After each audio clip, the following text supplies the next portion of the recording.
Amritam Gamaya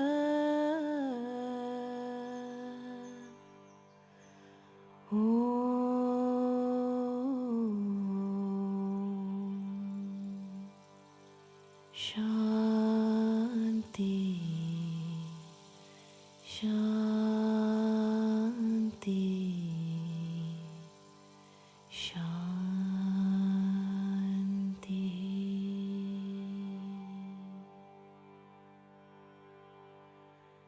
Asato ma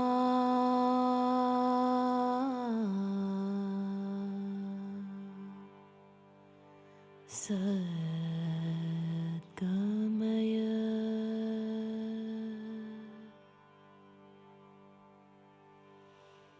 Tamaso ma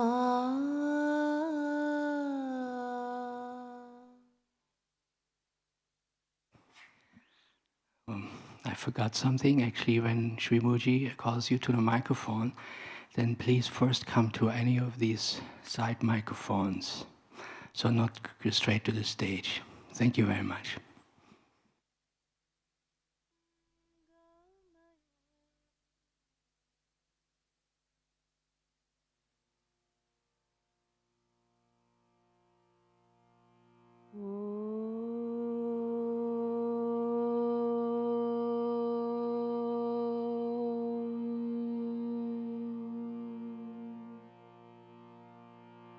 Shri Vakratunda Mahakaya Koti Surya Samaprabha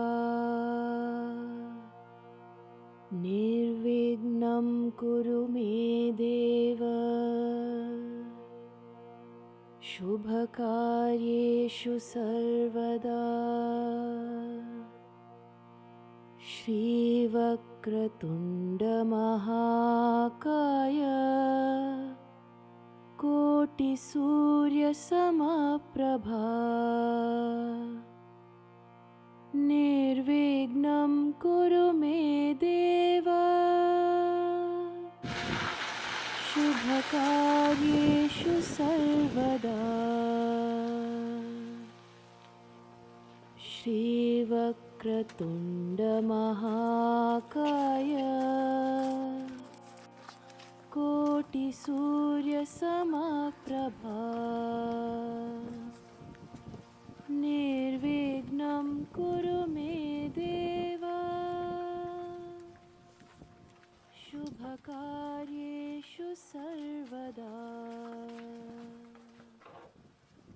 Shri Vakratunda Mahakaya.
Yes. Om. Namaste, welcome everyone to Satsang today, and welcome also to the many friends who are joining us via broadcasting to share Satsang in real time with us in Portugal today. Welcome, welcome. It is nice to start up Sunday Satsangs again. So I'm very much happy that so many people came today after a good break. So very much looking forward to our time today. So, very good.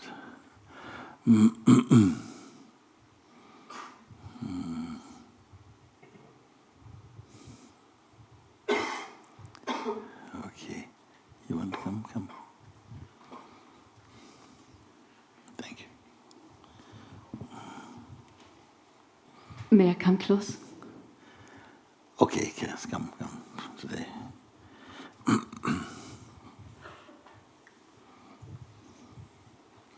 Hey, hey.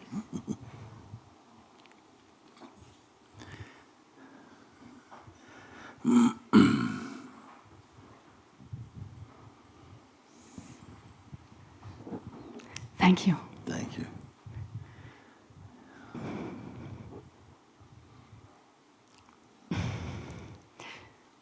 2 days ago, we had this encounter here.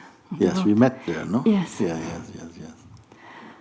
And it was very overwhelming for me to see you and to be in God's presence. That's what I felt. I'm in God's presence. And I was just like giving everything and opening up my whole being. And still I felt there was one little thing, one holding back, one fear of God. And I felt I'm afraid of God, although I love God so much. I have this great passion for God. Okay. And I want to rejoice all the day, and I want to sing and to dance, and still something is like holding. You do it, or you just want to do it? I do it also. Yeah. I heard you sing, you see, and it was very beautiful. Yeah. Spontaneously you sang, and very, very good. Yeah. But this fear, some fear, you say, is there? There is some fear, yes. Okay. And I've known this fear for a long time. And I had one very powerful awakening experience, which is almost 10 years ago. And another one that was, I don't know if it counts because it was on drugs, I don't know. But still, it was very powerful. And this coming back after 2 weeks at this one experience was very, very rough and very hard, and it caused such a lot of pain, which is still there, this pain. And I can't bear this person anymore. What person? Your person or another person? Yes, my person. Your person. We have to be clear about these things. You see? Yes. Yeah. This is quite a normal thing that once you have tasted the source, once you have been brought again to the source of your own self, the same as the source of the world, the source of all the beings, and then you don't want to go back to the old way. And it is difficult to stay in that mode of being as a person. It feels like suddenly the person feels like a kind of a heavy costume to be wearing, and very limited, very restricting, very heavy, psychologically, emotionally, physically even. The whole person feeling is something that becomes heavy for you. But this heaviness also means that you will not be so tolerant of it. You will not be able to support him for very long. But it's already 9 years. 9 years. It's 9 years. You've been carrying him for 9 Yes, years. Yes. Rent-free. Well, there were some.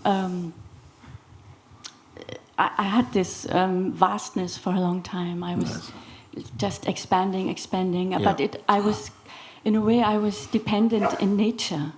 And one day I felt it should be not a dependency in nature. I should be like this wide space wherever I am. Yeah. But then I moved to a town, and it just, I don't know, I shrank. And something shrank. Something shrank. yes. Something did not shrink. It's very important to identify. Something shrank. Maybe the idea you have of who you are or who you need to be, that was shrinking. Because we put some conditioning on that. Before, you see, the mind introduced this concept that I need to be in nature. You see? But a deeper understanding was understanding that, but the vastness is greater than just nature. But some idea came in that I need to be in nature, you see? And many people, they accept this idea that being in nature is more being like how the self really is. But that is a condition. It's not true. Everything is nature. Even city is nature also, if you have the right mind. I let go of that because I knew it was a construction in my head. Okay. But still, then it stopped. It stopped. What stopped? The sense of vastness. Yes. And this just being one with every tree, with every, landscape. Okay, there was also a relationship that came, and it brought me to big trouble. And now I let go of all of that, all relationship and all, longings, everything I let go. And now I'm just here to let go of the person also. Yes. Okay. It feels good. I'd like to see what can come out of maybe just clarifying some things today. Maybe one thing I want to tell, because when I was a child, I had a very troublesome childhood, but whenever I was in sorrow, I said to myself, I am I. And in this very I, there was no place for sorrow or for fear or anything. Yes. And this was very, very stable and very reliable for me to go there. Yes. Yeah. I loved it. Where is it? No, this. Yeah. I keep thinking about it, and I have the same question. Where is it? Yeah. Where? I don't know. Why did I lose it? Well, you did not lose it. Okay. When you say, why did I lose it? This is another I. You say, I am I. I am I. When something said, I am I. But this I, you see, I am I. This I that I am is what? Is it two different I's? No, it's the same. Yes. So when you say, if I ask you, introduce yourself, what will you say? Now, if you were we just meet, you're introducing yourself, what would you say? Come on, just naturally. Okay, naturally, Yeah. I am. You just introduce, I am. Would you meet somebody and say, hello, I am? No, I wouldn't. No. I wouldn't. But you would say, I am, and maybe something else. You say, I am Joanna, or I am something. My okay. name, Gemma. Yes. Yes. Your name is? Gemma. Gemma, okay. So I am Gemma. But I am is not Gemma. Dharma is the only name that somebody gave. And put on top of the I am. But the I am is not that name. It accepted it in order for life and so on. I am John, I am Martin, I am a doctor, I am this, but I am itself. Nobody reflects on this. What is this I am? It is called also the name of God. God also says, I am. What is this I am? What is inside it? If you're not used to hearing this, it may sound, wow, what is he asking? Like a strange question. What is I am? Because we say, I am John, and the I am is quickly forgotten, the John is kept. Why don't forget the John and stay with the I am? What is this I am? It is the same thing, it's the same one that you know. Yes.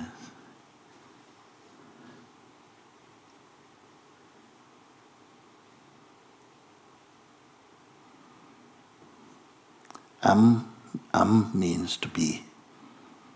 Am means to be, exist, existence.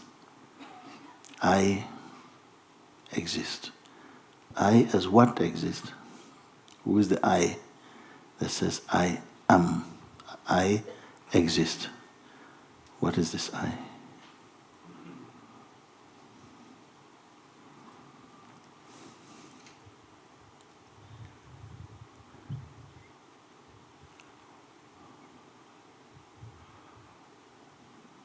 You want me to say something? Yeah, you have something to say, I want to hear now.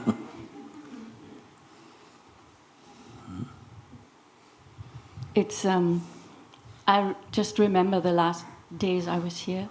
I hear your voice saying, hand your existence over to existence. Yes. And it's like there's a doing in that, but it's working. It's a surrender, isn't it? Yeah. It's an offering. Yeah. And in this Yes. If it touches your heart and something says, okay, yes, I hand my existence back to existence, then what is left? Don't think about it. Don't think so much. Feel something.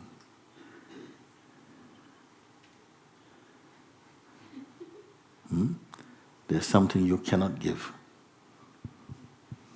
There is something, many things you can give, but there's something you cannot give. You cannot separate. If you gave everything you had, everything you can think of, everything, my thoughts, my family, my experience, my knowledge, my identity I give, all of my possessions I give. You give everything, you get everything. Still something is here you cannot give.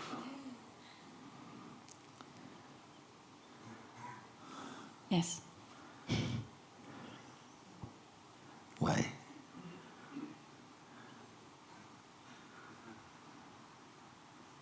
Why you cannot give this?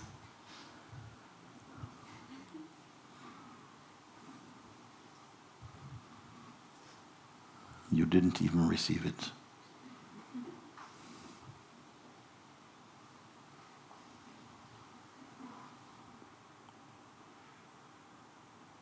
No, it's always been there.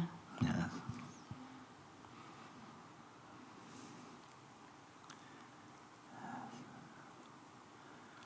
Many things can change. Your belief can change. Your identity can change. Knowledge can change. Body can change. Your thoughts can change.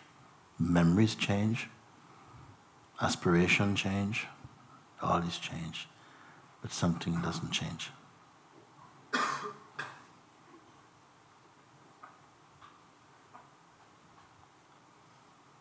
Even if you think about it, it is already here before you think about it.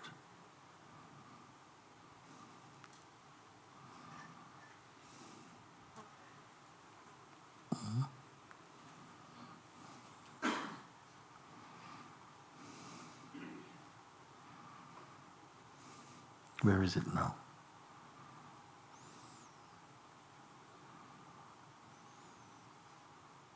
It's inside.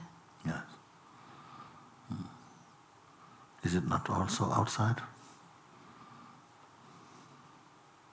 Inside what it is? Inside my being. Inside your being. Is there anything outside your being? Does it stop only with inside? What makes inside and outside for being?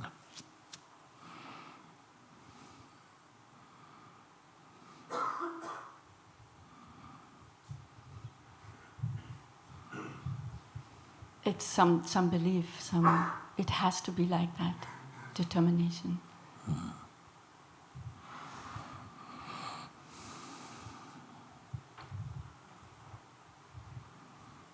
Does it have a boundary? No. No.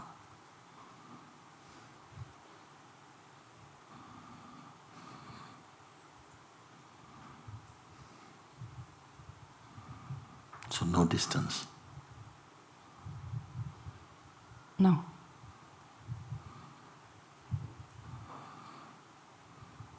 In what way is it different from the thing you experienced as a child?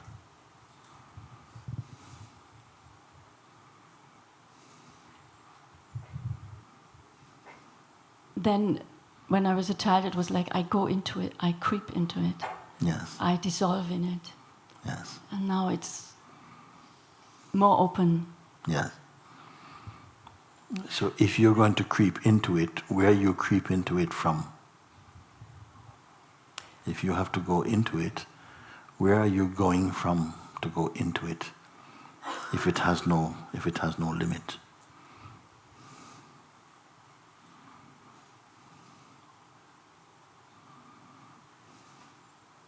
Well, in those, it was like from my life and my circumstances of Yeah. life, of sorrow, fear. Yes. So there was like an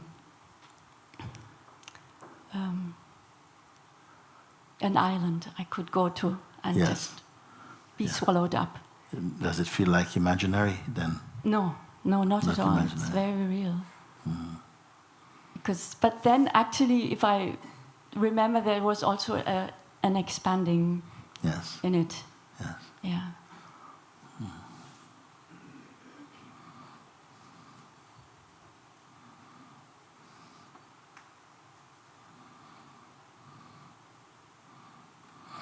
Your body grew to become what you call an adult, isn't it? Yeah. And your mind also expanded with thoughts that seem like adult thoughts. Did your being expand to adult?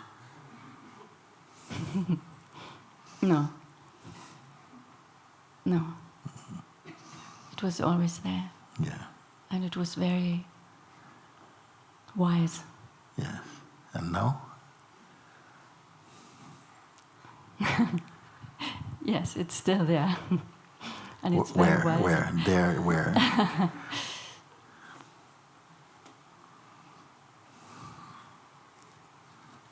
Because there means there. Here means here. Where is it? Here. Yeah. Yeah, Here. it's here. And you are where? I'm here.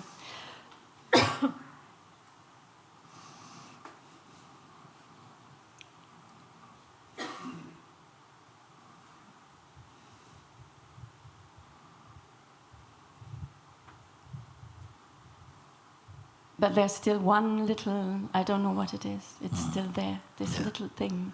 Yeah. This, You can see it? yeah, I can see it. How it look? Huh? How does it look?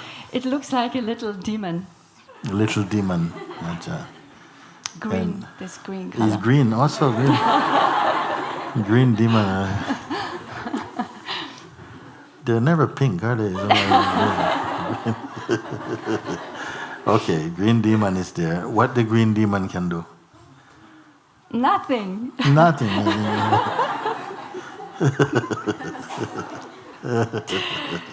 It's faking me all the time. It what? It's like bluffing all the time. Yes. Yeah. And I tend to believe it. Everything that is alive needs to eat something. Everything that is alive must feed on something to live. What does this demon feed on to live? My belief, my energy. Thank you. Your belief, your sense of who you are, your identity, is supplying food for him. Your interest also. Your doubts. Life.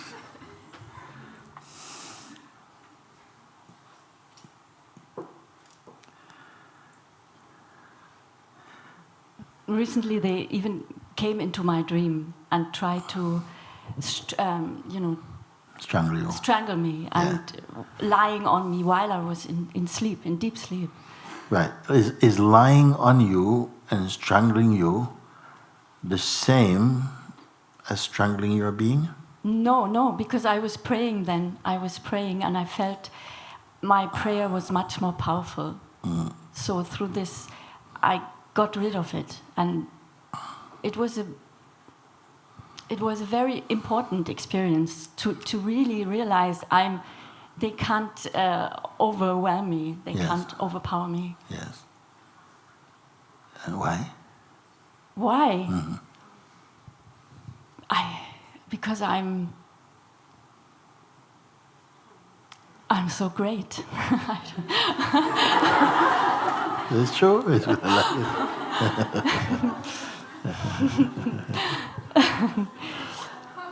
It's good. It's good. Yes.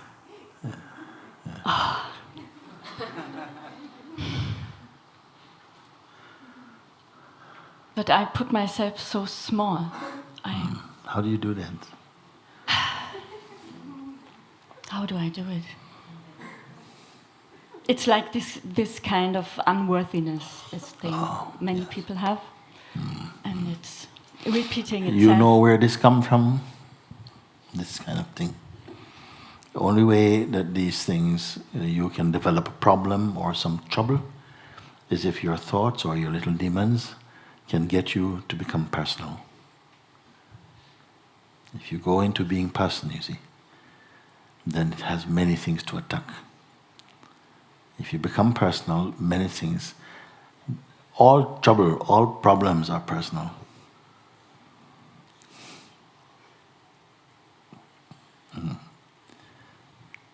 Do with fear of rejection, fear of being judged, fear of losing, fear of unworthiness, fear of shame, fear of being exposed, fear of looking foolish, all these things, you see. And this comes for the person. The person is always the aspect of consciousness that is attackable. And why it is attackable? Because actually it is not your true nature, it's not your fundamental nature. It is just something, sort of a mask that the consciousness wears for a while in this world, until it remembers and rediscovers its original self. The self that we have been living as in the world, mostly it is not the complete. It is not the complete self, it's not true.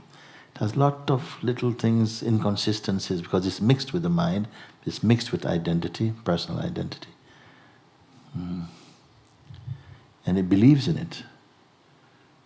Therefore, this mind force, the psychological mind, it can attack this self-image. You see, but you are not your self-image. When you spoke earlier, you had completely recognized that you are the beingness. But then when you go back to feeling small and contracted, because you imagine you are the person again. And when you believe and imagine you are the person again, some contraction come. And then little gremlin come. Hello, you remember me? Is it? Then trouble.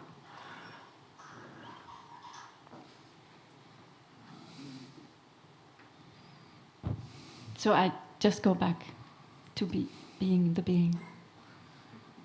You can you? Yes. When starting when? Huh?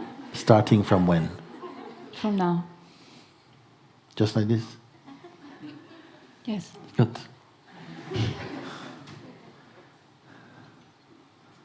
It's done?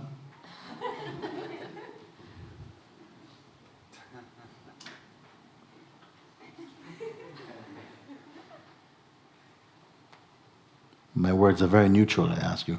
Is it done? I'm not sure. Why not?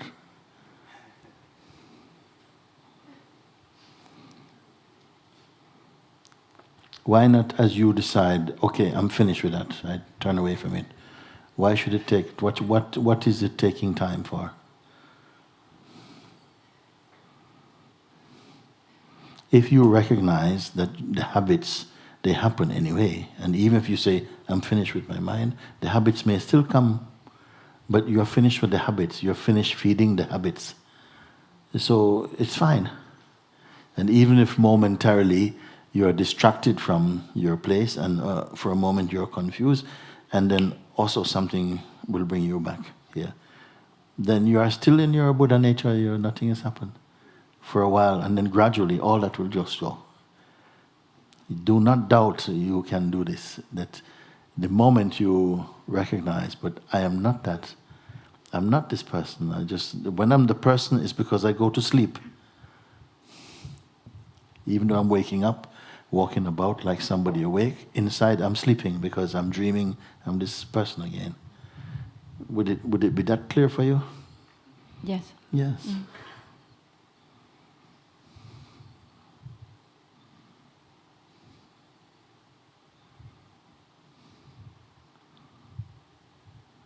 The mind that we speak about, this psychological force, it doesn't seem to give up because you decide, I want you out of the house. He says, you can decide what you want. I got my own key. Okay? Suppose mind said, you can decide what you want, I got my own key. What you going to do?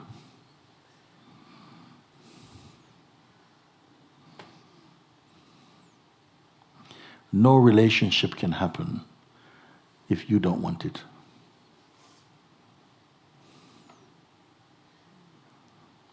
If the whole world is hugging you, everybody hugging you, but you're not hugging anyone, you're not in an embrace.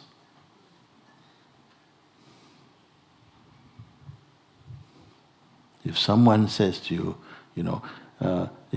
someone says to me, yes, I'm in a relationship with her, she's my woman, she's my wife, and you know that's not true.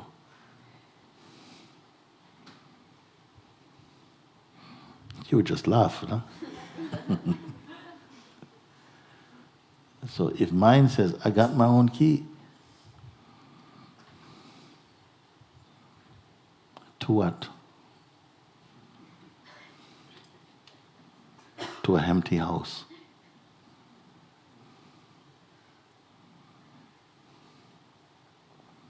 You're fishing in an empty river.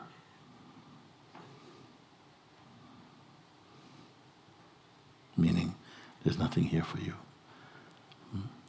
If you don't give that relationship that response, it cannot grow. And after a while, you will give up. You will go. When he's leaving, he might say, I'll be back. But that will mean nothing for you. You can say you can come back any time you like. But you cannot come here. Anyway, it is not just about words you speak. Because many people say, I'm here for freedom, I'm here for freedom, I'm only here for freedom. But when the moment comes to really choose or to acknowledge their freedom, excuses start to come, hesitations start to come, doubts start to come, resistance start to come. And it's coming from the mind, and because also we are also accepting the mind's representation of you.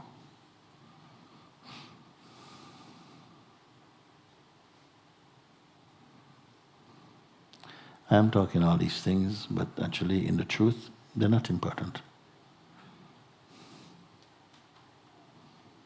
Truth does not have to remember all these things.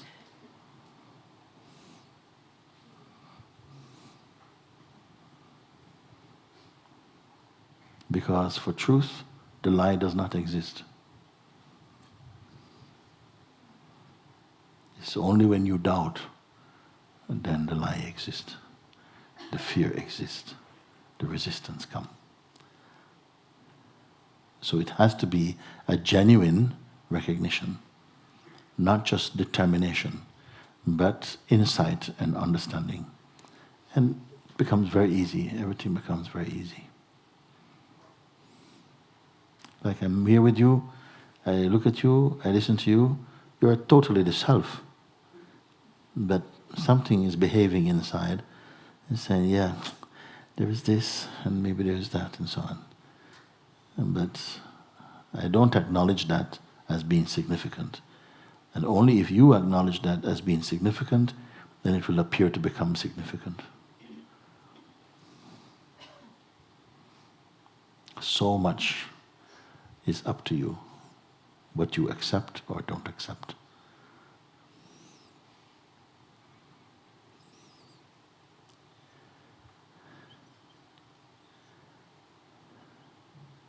There is nothing that is just good or bad by itself. It's your mind that completes and says this is good or this is bad.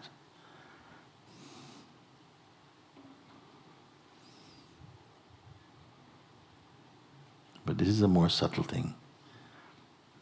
You will come to that maybe a bit later. The fundamental thing to understand now, today, which is possible today, is to be clear about what is your true position. Am I the one who is being disturbed by the mind and trying to get to the self, and I'm being blocked, and I had an experience some years ago and I lost it, and now I'm here and please help me to... Am I this one, factually, actually? Is this what I am? Yeah. If this is a question you want to find out, then you're on the right track now. Because if you're able to follow my guidance, you will catch where you are very easy. And a lot of the things that you think are troubling you, they will vanish.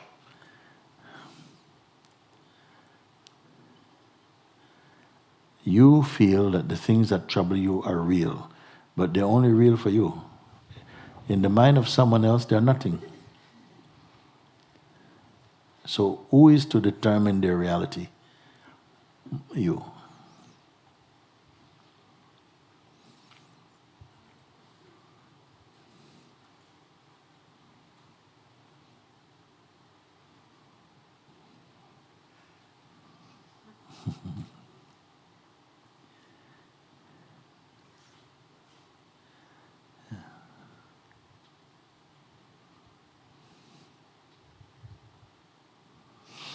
Maybe you sit with that for a little bit and we see if something comes up again.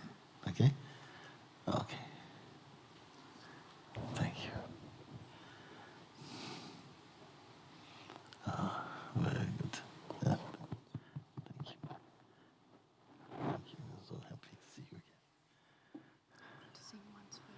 Yes? Okay. Okay. Good, good. Come. Yeah.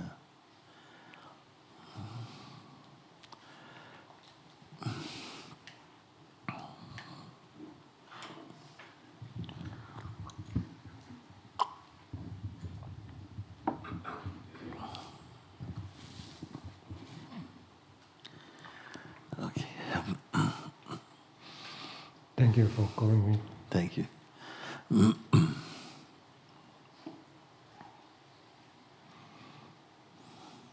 very happy to be here. A few years ago, I in dream or maybe in a meditation, and didn't remember, but I saw the picture of a green mountain with one kind of trees. And there is a feeling of freedom. Total freedom. And when I look now... And what? When I looked now... When you look now, okay. Yes. There is an answer of question where that freedom is. Where are you when you feel that freedom? Where are you when you feel that freedom? Where are you Yes. when you fear? When I feel that When you freedom. feel Yes. that freedom, yes. The answer. Little Come before, so for a moment. little before Gemma, also you ask her, and that moment I realize, also with this experience of freedom, there is all where, because there is no you, and nothing is attacked to you. In that moment of freedom, nothing is attacked to you, and because of that, it is everywhere. Nothing is attached to you. Yes. Yes. And there are a lot Even of freedom. Nothing is attached. Yes, yes. The freedom calls you to show you that truth. And in my life, it was many moments of many shifts like this, where I disappear, my person. Sometimes, when I was really near to look to self, to recognize myself, there's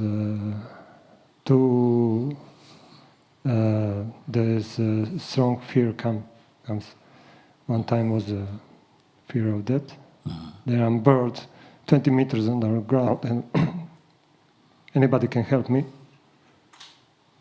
Another fear is some attachment to be something.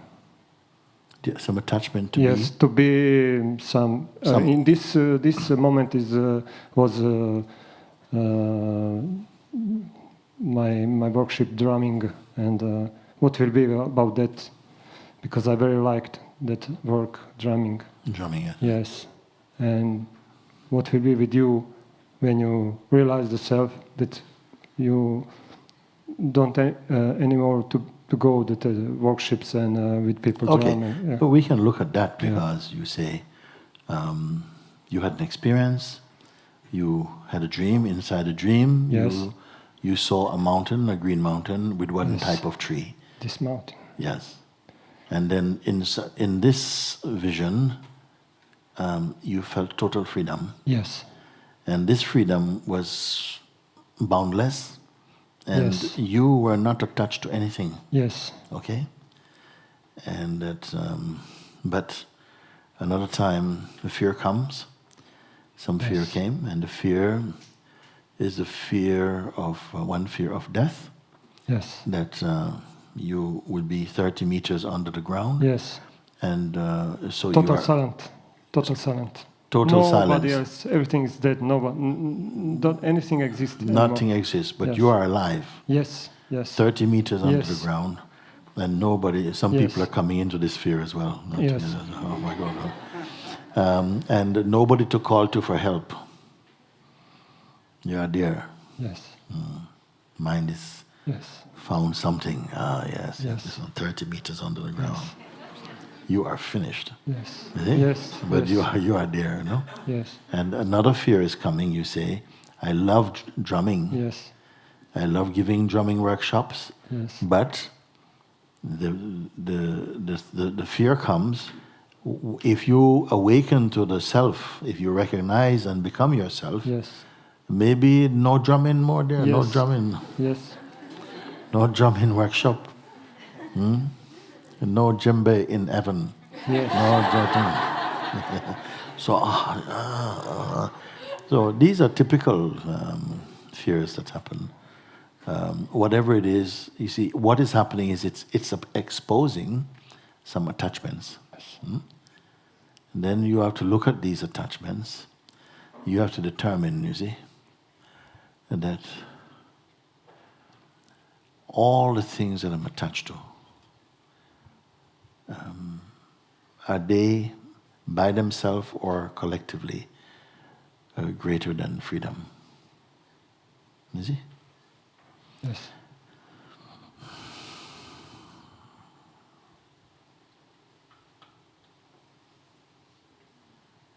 Now, the self is not attached to anything. Let me say, the self is not attached to anything. Now, this is why many people start to believe, I'm not sure, it sounds nice, the self, sounds nice. The Buddha looks like a nice guy. All these beings look nice. But maybe they are just bored. Because if they're not attached to anything, not passionate about anything, not wanting to do anything, that just sounds like very uninteresting life. You see? And then, we have never seen a drumming Buddha or something or whatever. So whatever image it can find to put and says, you see, then it will cost you. You will have to sacrifice your drumming and you have to do this. But all this is coming from your mind. Because who creates drumming but God? Yes. Who create all this but God? Only to then say, not good. So it is not God that says, not good. It is the mind that says, you have to give up. And who is it speaking to? Who is mind speaking to? Yes, yes. To the identity, my identity, yes. Your identity. Yes. It is speaking to your Yes. identity. And then how much is important is your identity to you? Is your identity and you the same thing? I want to say something about that. That's other thing about drumming of that fear of drumming is become when I looked in YouTube or Rishikesh and maybe one of the last Satsang this year, and that's very good energy. We can take this moment that just happen when you talk, and I felt I see now where I need to look, and I stopped the satsang and being quiet, and I recognize I thought, feelings, and any thoughts, and in that period to looking, I was attached to them, and then that feeling come. The feeling that what? Yes, of fear of what will be with me when I awaking. If I recognize my source. Yes. And I don't know when, where, and it's not. But in your presence, in your vibration here, I'm here because of that. Yes. To be closer as much with you and these people. Yes. And see what happens. You can be close and you can be one. Yes. Yes. You see? Close, you can also be one. Close is good, but you keep you. Huh? Close is good, but I keep me, and you keep you. We are close. Yes. Huh? But one is not close. One is a harmony. One is a harmony. But in this oneness, its expression can be in thousands and millions. This oneness, the oneness that holds this universe together, is a oneness. This oneness is so beautiful that it won't admit that you exist as you and it exists as it. This oneness is so harmonious, indivisible, inseparable, that it cannot admit that there's a you and there's a me. Yes. You understand? Yes. Not just verbally, experientially, you see, but it then manifests in all these bodies, and it manifests in each body as I.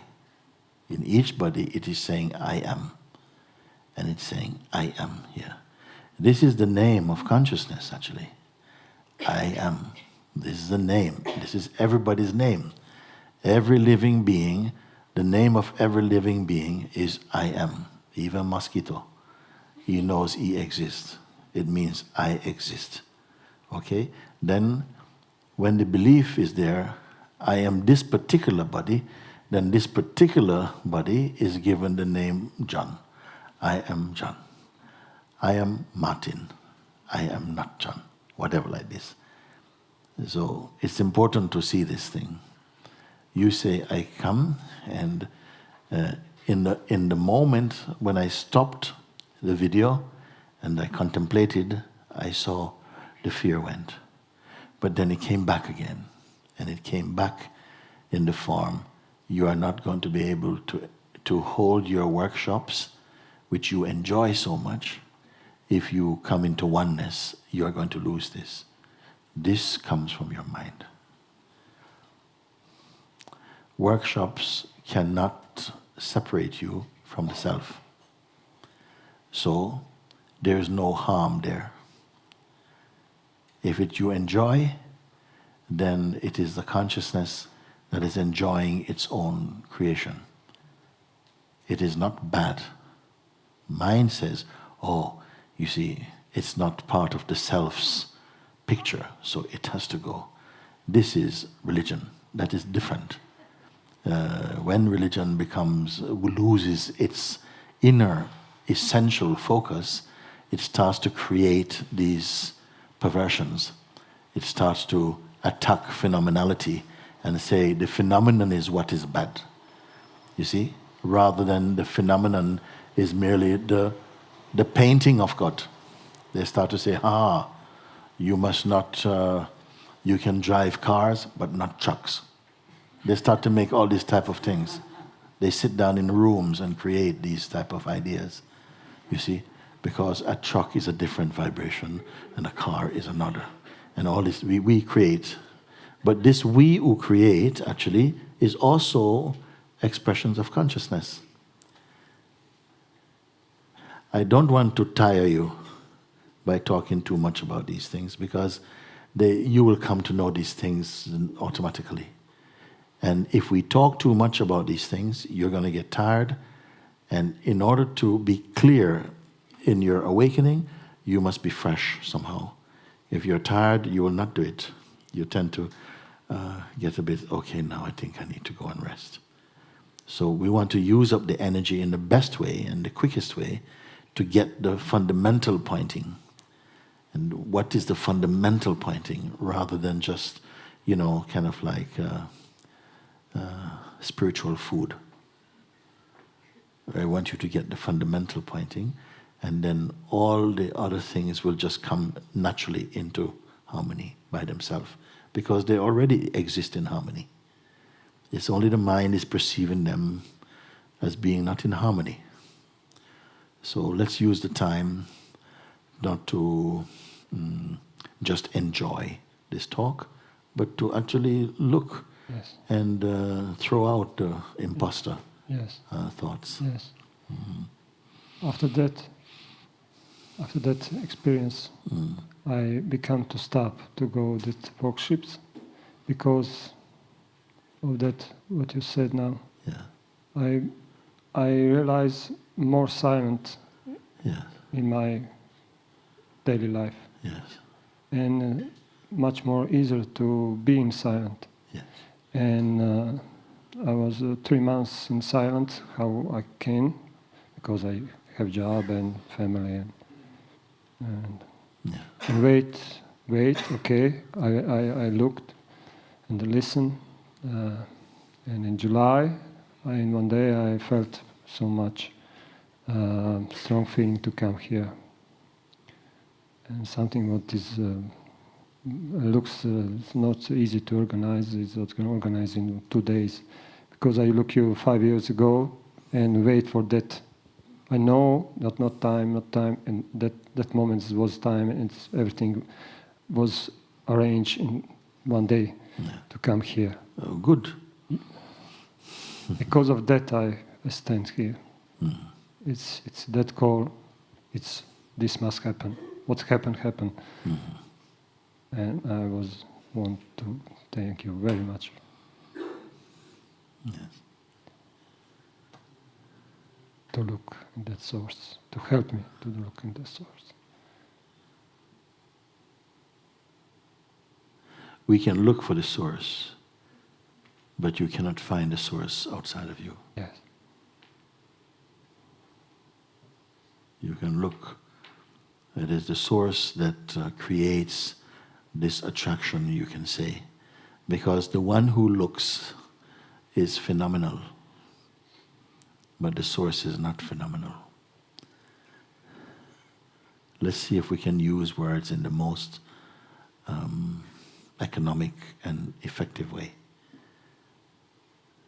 The one who is looking for the source feels himself to be real, but his reality is only because he's consciousness. His delusion is that he's consciousness believing he's a person. When he looks with his delusion, which is consciousness, with its self-portrait as a person, then it feels separated and is looking now for its source.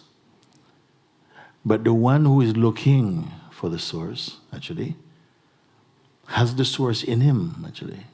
The source is his reality. It's like he cannot actually separate from the source except in a true thought. Even his sense of being a person is thought. All the while he is only consciousness. His only consciousness is in here. There's no person at all. It is only consciousness in varying stages of belief in itself as a person. The person, which is the distorted consciousness, really believes in itself as a person. It feels I am connected to the source. I just want to go there because when I go to the source, my troubles will be over, which is true. Yes. I said before, the one who starts the inquiry will not finish the inquiry, but will be finished by the inquiry. Do you still feel attracted? You see? Who would be attracted unless you intuitively know if this one who is seeking itself gets absorbed in what it is seeking and becomes the sought, the thing sought, which is only itself. You see? Now we may say, okay, I just kind of got that here. But that has to happen here. You have to see from here.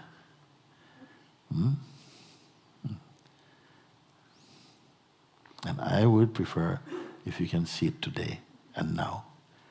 So how to go about it now? In one moment when you spoke with Gemma, I feel that space. When you ask, Yeah. where is it? Where are you? Inside or outside? Yeah. And that was encouraged me to came here. Everything you can see, everything in your world, in your life, is what you have perceived, what you have said yes to or no to, what you have said, I accept or I don't accept. Everything that you accept as your life has had to report to you, to your consciousness in some way. And that became your world. Whatever you can see or perceive or imagine, all of that is what appears in your consciousness and disappears in your consciousness. Even now as we are standing here. If a thing is not recognized in your consciousness, it does not exist for you. Experientially.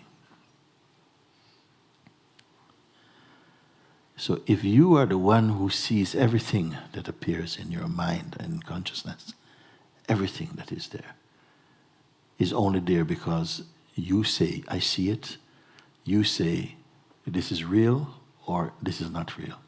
You, whatever you are, say, it is like that. Yes. Then you, who are seeing all these things, from the most gross thing to the most subtle thing, can you be seen? You who are seeing everything, can you yourself be seen? These are questions, by the way, we can resolve right now. We don't have to send you away because it doesn't take time, actually. It takes something else. It's not you have to go and create anything. Let the question, leave some space for this question simply to be heard in your being. The one who sees everything, emotion, thought, feeling, the sense of time and change and difference and all of these things, the one who sees them, can this one also be seen?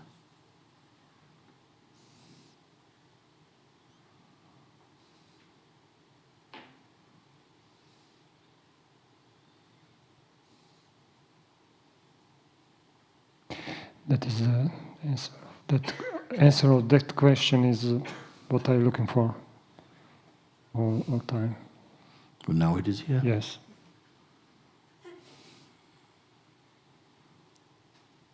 If you can follow me, in 2 more steps we can be finished.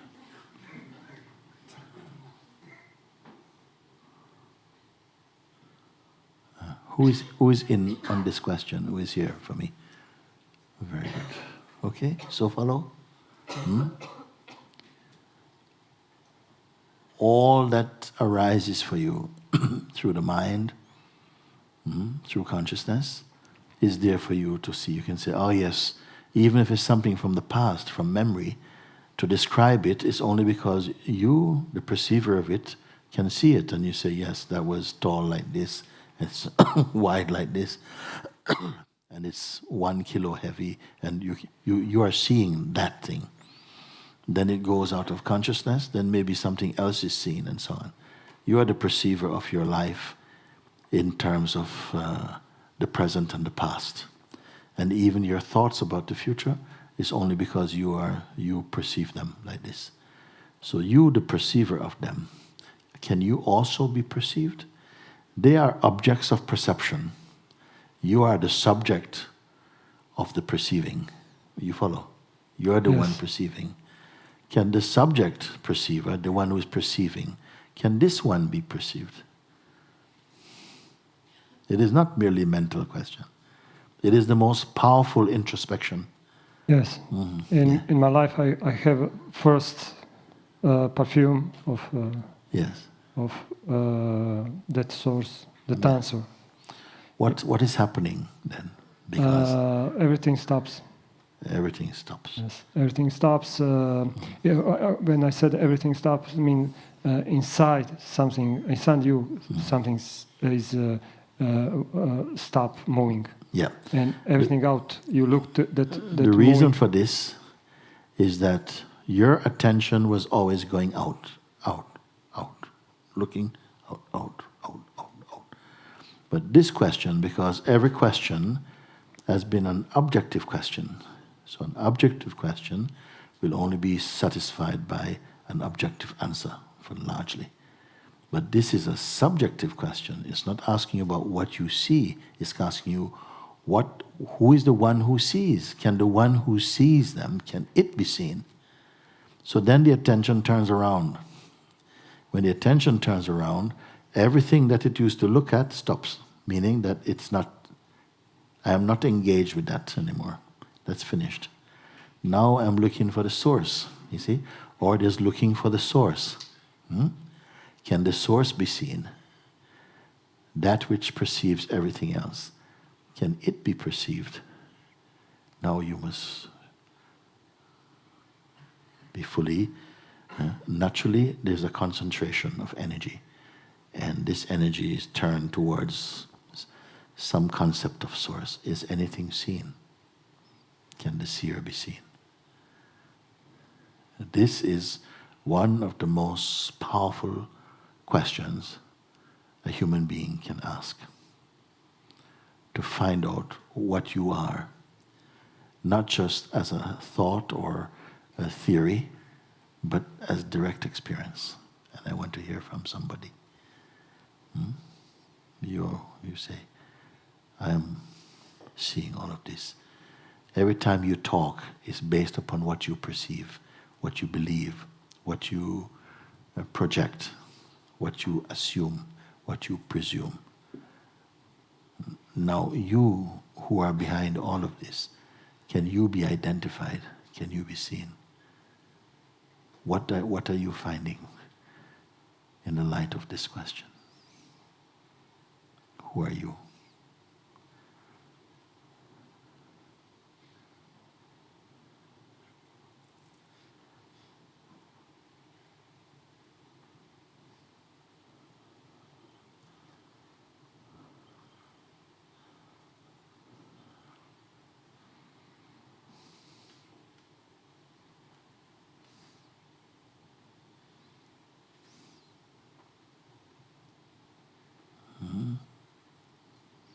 You can say something? Okay, you say something, come. Yes, stand aside, come and say, I want to hear from somebody. Enough time I've spoken about this. I want to see, I want to hear. Not just hear, but...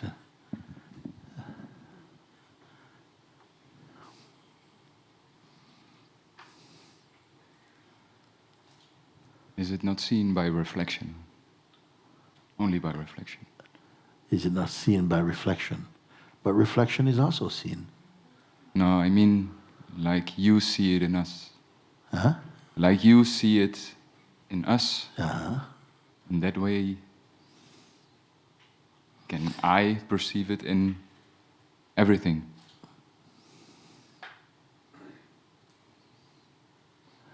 Can you see yourself? Normally you look in the mirror, you say, yes, I can see myself. Is that yourself? Is your body yourself? Does your body even know you? Does your body even know you? Is you who say you are the body? Does the body know you? Supposing somehow there was some mysterious gas came in this room and made everybody forget who they were. Which body is my body? I don't know. Okay? Would the body go around saying, me and you? Would it say? Does it know? Would it recognize? Without the consciousness, would the body itself come and says, you and me, don't you remember me? No, the body does not know anything. It does not know you. It does not know his name is Mooji. It doesn't know anything at all. You see? Is something, some intelligence inside the body is saying, I am, look, you can see me. You know? Somebody asks, how tall are you? You say, 1 meter 80. 1 meter 80, that's how tall I am. Is it true? This is how tall your body is. Is your body you? Is that all you have to say about you? I'm 95 kilo, that's me. No. Something inside the body says, yes, yeah, this is my body. You say, this is my body, these are my senses, not me, not what I am. You say, my mind, also my mind is confused. My mind, not me. Something is aware of your mind.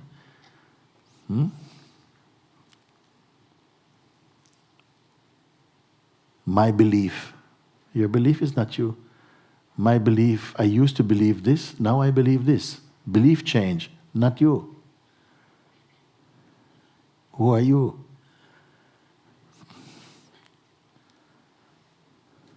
If you don't know who you are, why should I believe anything you say?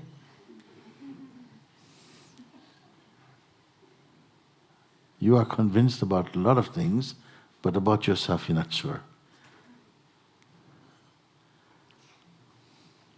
This is how important it is to know, to know yourself. Is there two selves? One to find out and find the other one?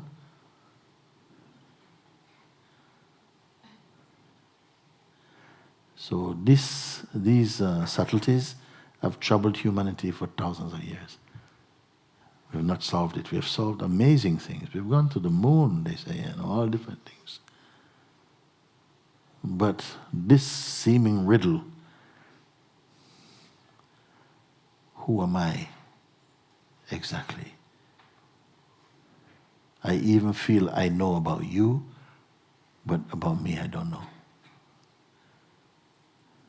Who am I?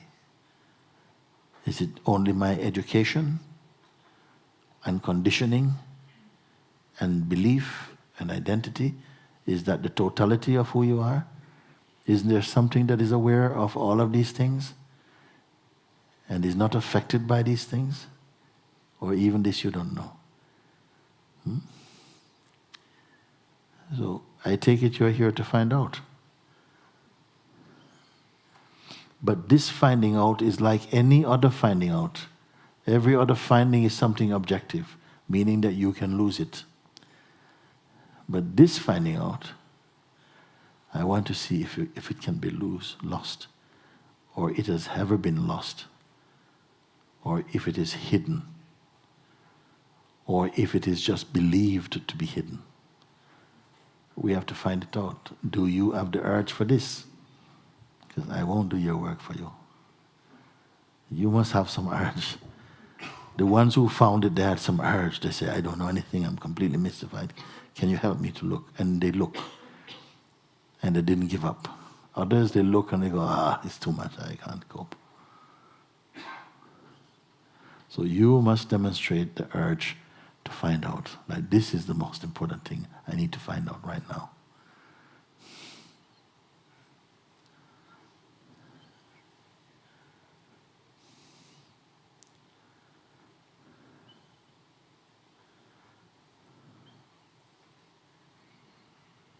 Because you speak about drumming, but if you had an accident and you lost one arm, you won't be drumming so well. And if you lost both arms, you won't be drumming at all, unless you do it with your feet. So these things you can lose. What is it that you cannot lose?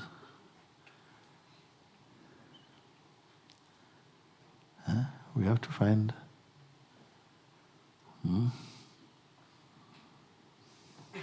Okay, let me find and see if somebody else give me the answer today. Thank you. You sit here. Can I hug you? Come. Thank you. Okay.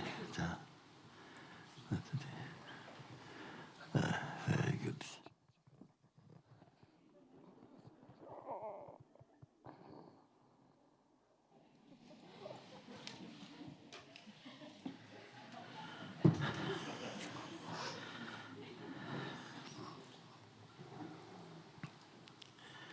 Yes. Because even this hugging is nice, but it happens in front of that one that cannot be hugged. You have to find him. I want to find the one who wants to find him. Is it you?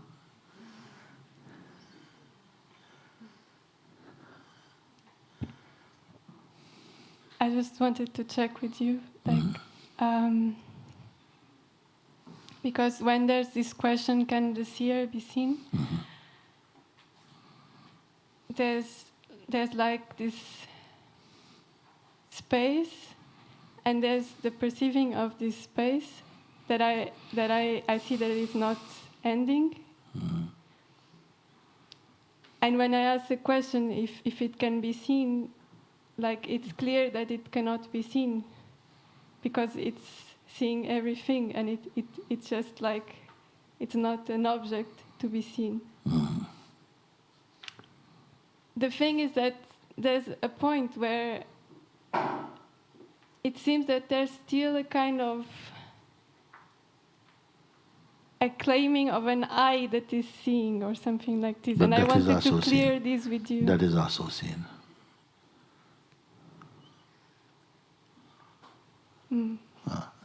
Now you start to deviate and you're going into the mind now. The mind is shuffling to try and find something to present, anything. And now he's presenting this. Now there seems to be an I that is, because you say here I saw just the vastness is there. The vastness.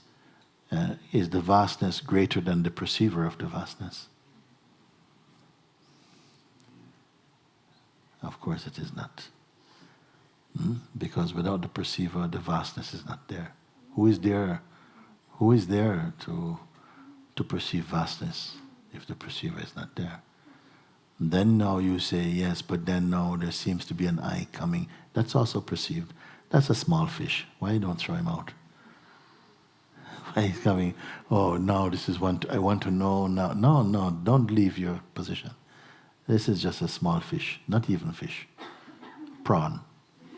Nothing at all. So we don't admit him, he's got nothing. So tell me what your question, your real question is.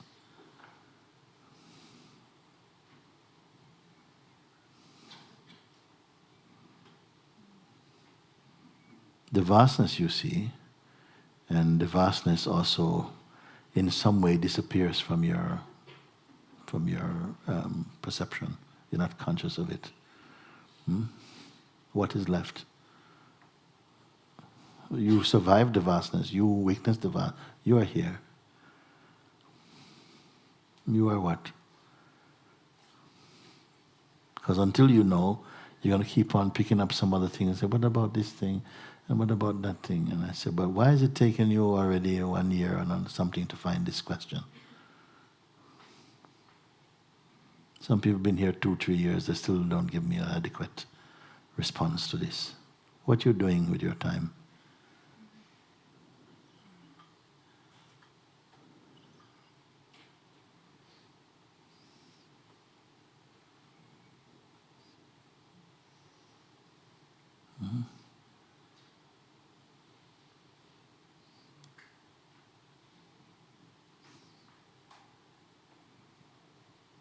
Worthiness means, will you complete?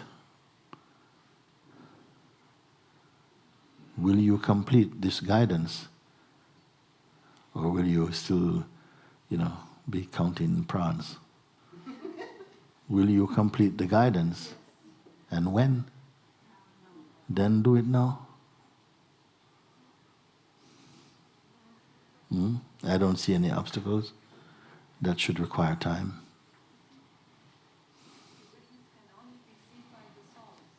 What? Stand up and speak something. Yes. Can only be seen by the source. The weakness can only be seen by the source or from the source. The perceiver, yes, can only be seen by the source. Yes. What is saying this? What is saying this?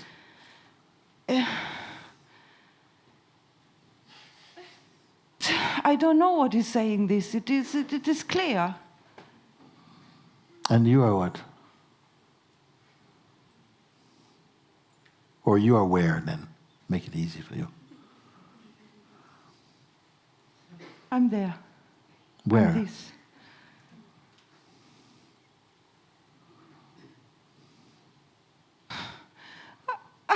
I can't say this. I only see that it is like that. But I also can't say that I'm the source. This source is inside and is outside and is everywhere. And What only knows this? What knows the source is inside and outside and everywhere? Who are you to say such a thing? Who gave you such authority to say such things? Because I feel it. Because I see it. Yes. And you are what?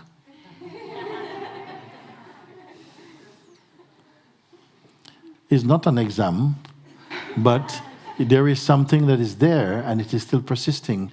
After saying such a monumental thing, you go and hide under a stone. What is this? I'm not saying you should be proud. No, neither proud nor humble. Just true. This is the fear not to be humble enough. Not to be humble enough. I can't say that I'm the source. I can't say it, Mooji. Why you can't say? Because I perceive Because? that the source. Okay. The source is bigger than that, what is perceiving it. I don't. Okay, I say to you, if you cannot say that you are the source for fear of blasphemy, okay? Yes. Then at least say, where are you then? I'm there. I am in the source. You're in the source, okay. Yes, I can say. Yes. As what are you in the source? A peanut or something? What are you in the source as what? As itself. Huh? As itself. As what? As itself. As itself is like source? A little tiny weeny piece of source. Okay, all right. Yes.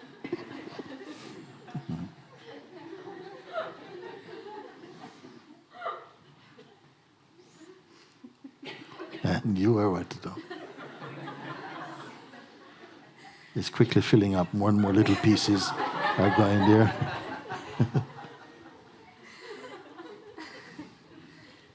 It is not important for me to hear you stand up and declare. It's not like suddenly you become membership or something. You know, it's not that. But it's not that which I'm looking for, but whether something has to confirm, but I can only be there.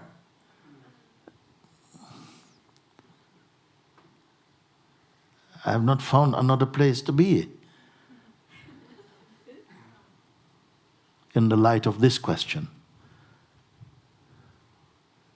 Because your answers seem to be coming from no other place than from there.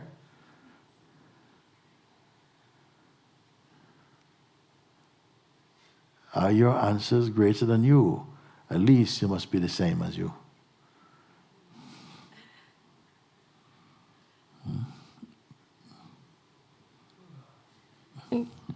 It's clear that I can just be there. There's just this... You see, I don't believe and I don't accept this because when I feel you, I'm feeling a person saying this. And none of you can fool me.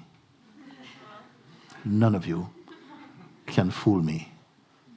Not because I'm so great, but because I can see it. You can't fool me. So just speak the truth. If you say that, oh, you know, yes, but you know, yes, I am that. I said, no, your body language tells me you're not that. Why are you saying, you know, yes, you know, I did this, and then some little thing. It's not consistent, actually.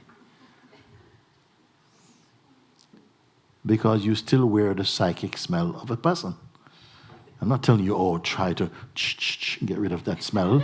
I'm saying that if it is true, because maybe something is avoiding to see this. This is why I'm asking you. Maybe something wants to, it's not getting it right. You're not going to get it right. If you are worthy for this question somehow, it's happened inside your heart like that, then the hypocrisy would be that you're answering, still trying to keep your person, you're keeping your person giving right answer. This you can do at university. You can study hard for 2 weeks before your test, but you will not retain what you say you've learned. So this is not a learning, it is a recognition of what must be here, because that's what you say. I'm here for this. I'm not here to impress. I'm not here to declare. I've come to be clear, not just to declare, but to be clear in this. And I see sometimes my mind comes and I'm thinking something, or I'm believing that I know something, but it's only because I'm thinking this thing. So I need some help to clarify this. So like this, So, speak. The truth is that I don't know anything. I just wanted to burn all that is not true. I just... I don't know. I don't even know what to say anymore because it's just lies. I don't feel that the question that been put to you is so difficult. It is not so difficult. It is not so difficult to be followed by all this drama. It is a beautiful question. It is a question full of love and grace.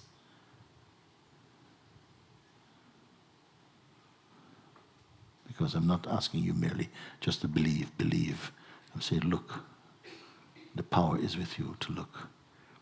You say already that I see all this space appears. That's already something amazing. You're not talking to me about your car and your house and future. No, you say space, which is the most subtle of phenomenality. I see all of that. But then this sort of thought keep coming. I say also, you see that also. Don't give it so much importance. Because by giving it importance, you give it a space to say, I need to be with this for a while. And you don't need to be with that. You've had this thought many times, and it has done nothing but just delay and confuse your mind. So you don't have to give this thought more time again. Like somebody just come to waste your time, and you're in the middle of something important, and you let them in your house again. To waste your time again? Why would you want to waste your time again?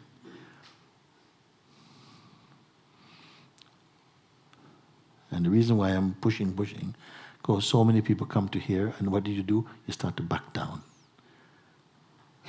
You start to back out, come back out, like a crab walking.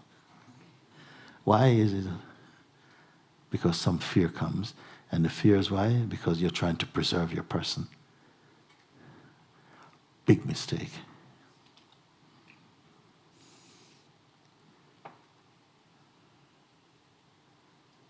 And while we do and continue doing this, what happens? What's the result out of it? It perpetuates these states of delusion. You still keep coming after 1 week, 2 weeks, and crying about things which are irrelevant and small things, and saying, oh, yeah, and this person said this, and that, like really, really low stuff. When the very Lord of the universe is sitting inside your heart. But you let your mind go to the gambling club, casino. That's what I say like this. And when you're in your heart again, how beautiful, how radiant you are. Without imagination, you don't have to imagine. Your light is shining so beautifully. Many people at Sahaja are like that also. They understand, they even understand, yes. Even sometimes they say, before you speak, I have a sense what you... I said, nonsense, that doesn't mean anything. It's not how much you know to speak the thing, it's what you are. It is what you are that count.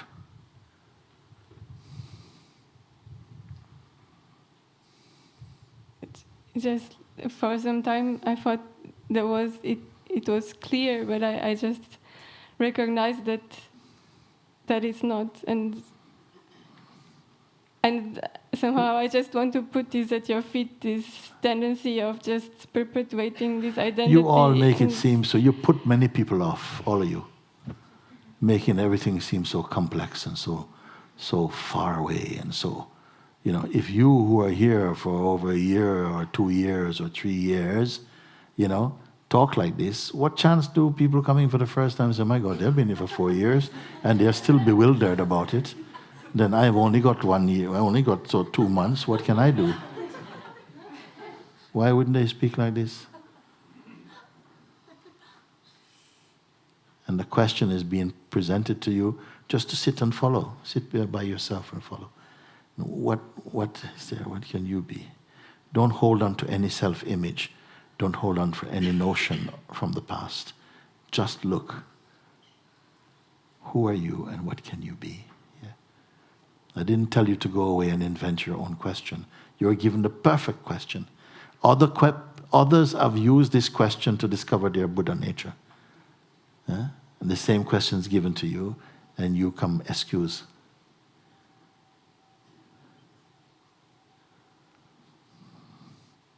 Backing away like, this is just too difficult. It's not. You've done far more difficult things than this. And it's not because it's difficult. Perhaps because something is avoiding. Maybe it's just avoiding that I don't want to. It's too direct, Mooji. Can you break it down to like 15 steps? 2?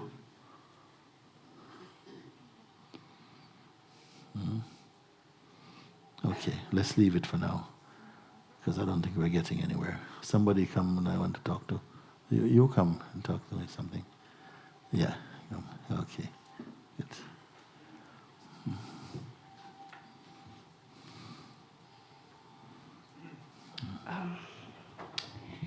I would like to just come forward and do some looking with you, if that's okay. Mm-hmm. And I'm so sorry to ask, may I come at your feet? Is that okay? Come and sit. Yeah, come sit if you want to.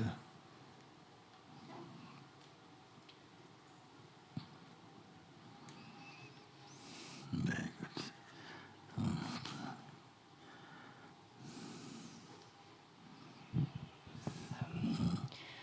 I've been here a week now since the retreat, and I'm leaving in a week. Natural. But in my heart, I feel like that I only have today. And I've good attitude. Yeah, I don't take it for granted to be here. The power of the inquiry, and so many times this space has been revealed within me. And even the other morning I sat next to you in Little Jamaica, and you just asked us to check in with you. And I closed my eyes, and really, I hope that words won't fail me, but that space is revealed where there's nothing there.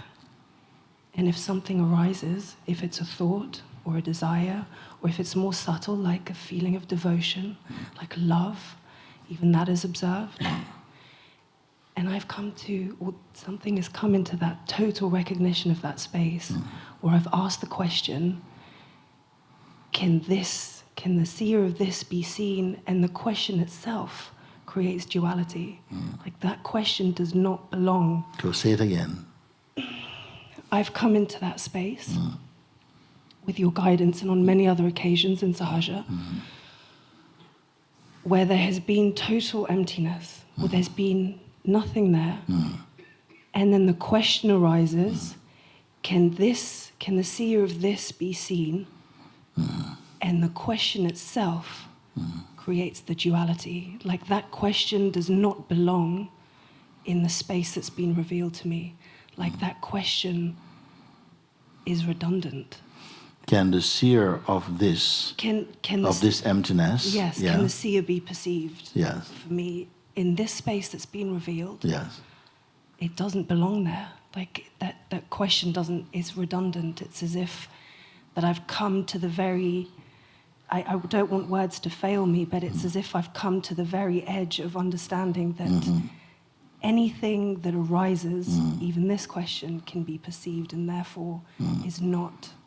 And therefore you are?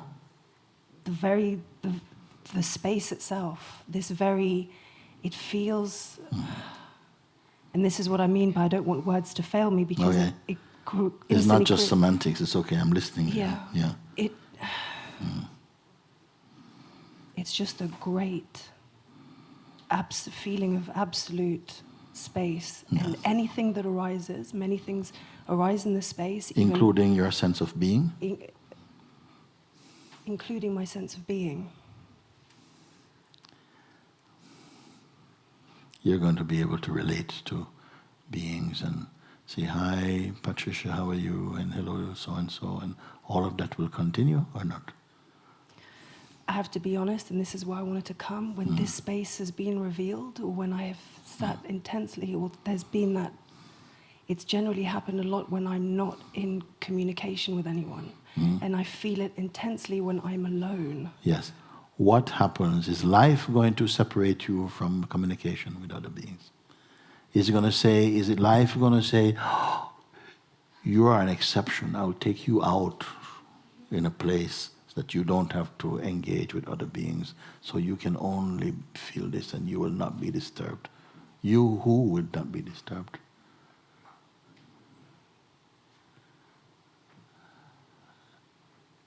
You are both the sense of presence, which arises in the absolute being, that give rise to interactions that functions in this body with the senses and everything, and move in this world, and yet at the same time you see that this is your temporality, this is your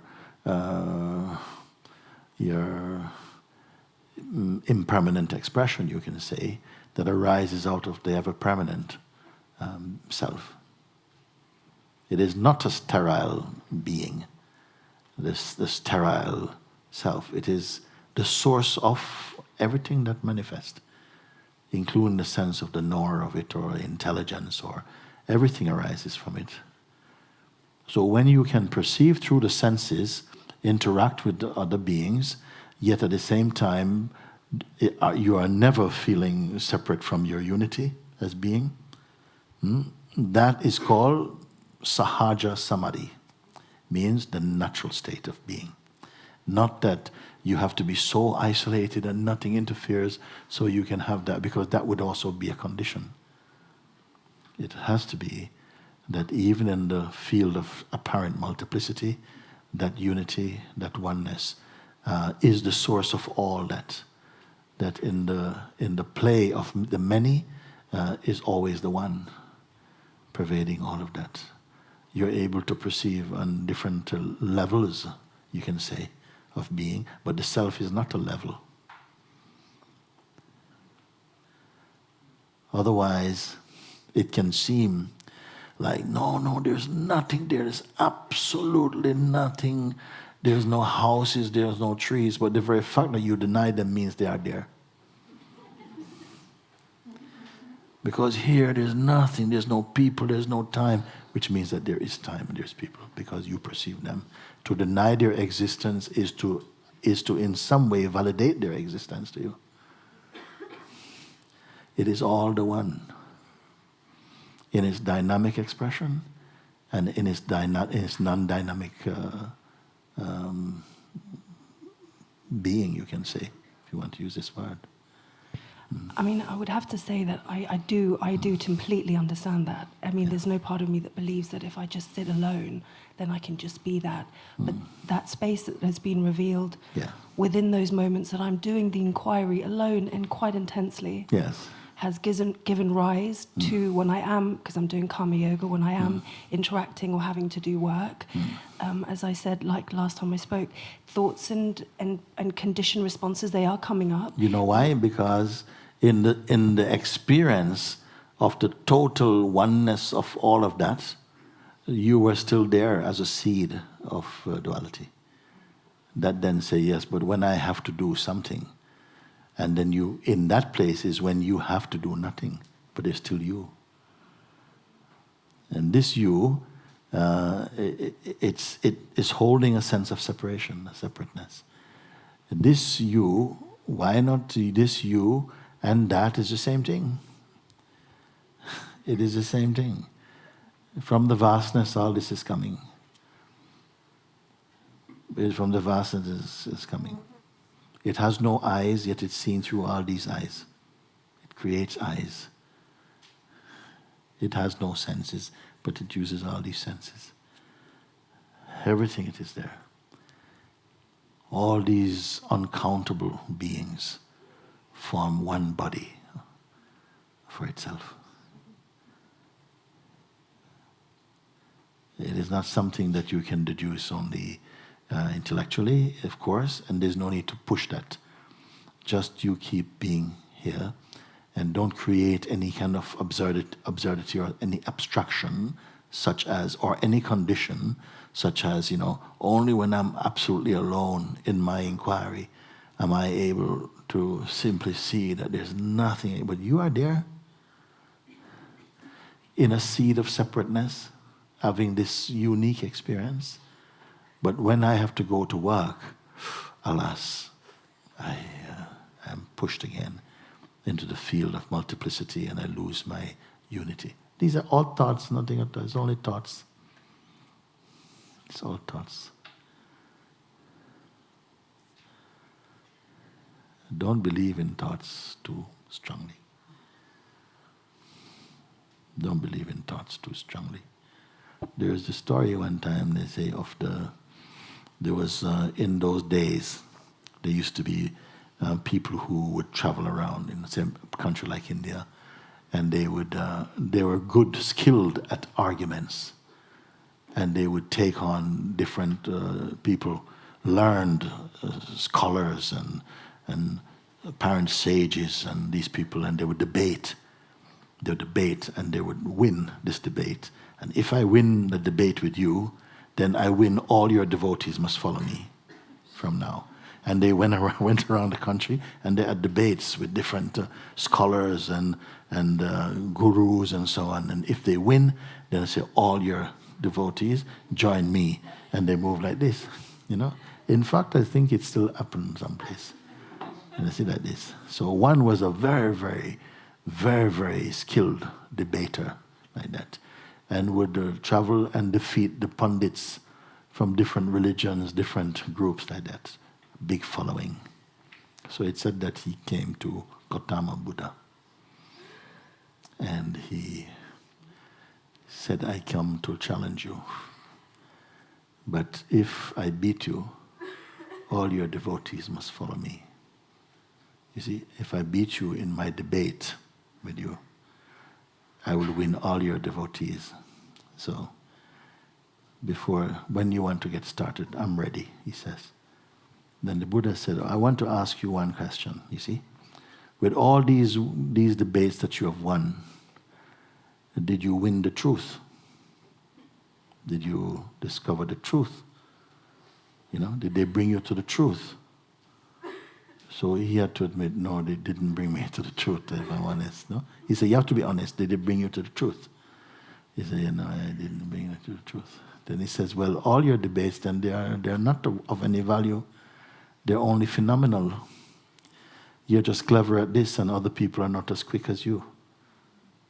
But if you want to find the truth, rather than just win debates, because I'm not interested in debates, only truth, then you come and only sit with me for 2 years. Don't do anything. Don't ask me any question. Let's not do any practice. Just come, keep quiet. 2 years. Then after these 2 years, I will have a debate with you. So the man said, okay, I come do. So 2 years he sat with the Buddha. No question. Sometimes he wants to, just keep quiet.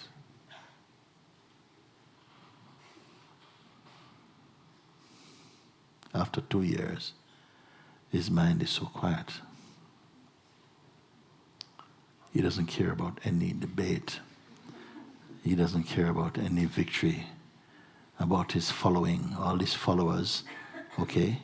They are there waiting. He could not. He didn't have one question, didn't challenge one concept, didn't do anything at all. Then he collapsed at the feet of Buddha. He says, yes, you have defeated me. Because I have, without one question, we have had no debate. And you have destroyed me. You have destroyed my mind, destroyed my arrogance.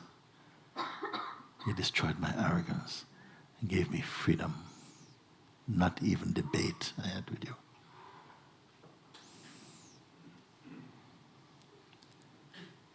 Who can keep quiet?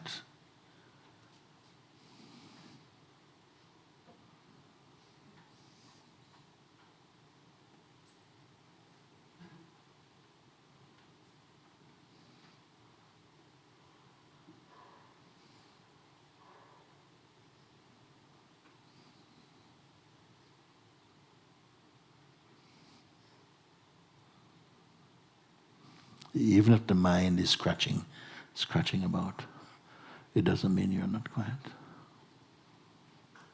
The only thing you must know the difference between your mind and yourself. You can be without the mind, the psychological mind, but it cannot exist without you.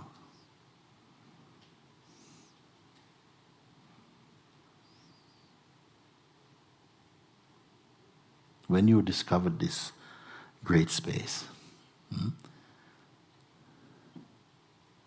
if it is true, you are not there. You are not there, not as you.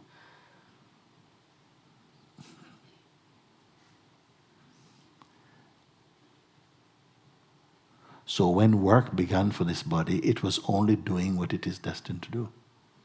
You are not the doer there.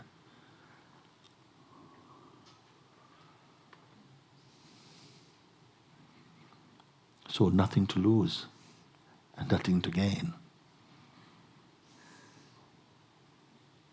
Nothing to separate. You are still the same one. Whether you appear as 2 or 3 or 10 or nothing, you're still the same one.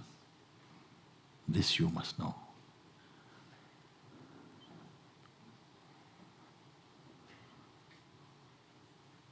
And then nothing will trouble you.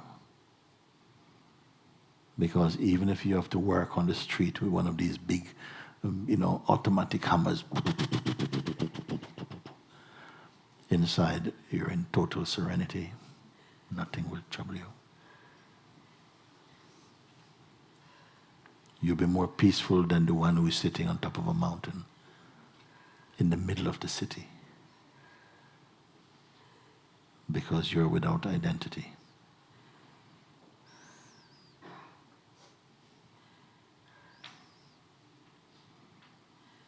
So everything you've done right, everything is right. But just this last thing, yes, I could see the vastness. And there was nothing there to obstruct it. But even if there was something there, it cannot obstruct it. Because if you say there has to be nothing else there for it not to be obstructed, it means that it's obstructable. But whether something is there or not there, it makes no difference to it. It does not recognize anything different from itself. To say this thing is in my way, then it would not be complete. I have to just clarify something. Yeah. In that space, it's not as if I'm attached to the space, as if there's a something or a someone who is acknowledging the space. If anything, there is a recognition that things come in that space. Even great devotion, tears have come from my eyes in that space, yet that is observed. That is observed. So that I don't hold on to, or I don't identify that this is... I don't identify... What observe it? I think that's where I'm confused. It feels as though that there isn't a someone observing. It feels that the space itself is itself observing. That's how it feels. Or is that me just... Therefore, you are feels like I feel that I am that space. You are that space. I am that space. You That's are how that it space. feels. But it's me saying I am the very thing that is. Even you saying I am that space, you're already there before you say I am that space. How to say it in words? Because I know what this. I know Because what this is you can use this last little bit of words. Even if it was your last breath. And then you realize, actually, I can keep on talking. I mean, I'm in this space where I talk or not talk. It is from that space appears all these sense of being, and I'm going and coming, and what time is it? Oh, I'm late, and so on, all of this. But what happens to all of that? It is not so significant. It is not so significant. It's only the giggling of the universe. It is not so, oh, he spoke. He spoke? No, it is, relax. Something he says, but it doesn't matter. It creates all of this. It's playing as all of this. It is okay. And gradually what happens is the mind that is saying, aha, but not this and this and this thing, that is also seen. And whatever attention is going to that is also seen. It is not worth to pay attention to this. It's not important. And when attention is not given to it, it stops registering in consciousness as though it exists. It doesn't exist apart from that.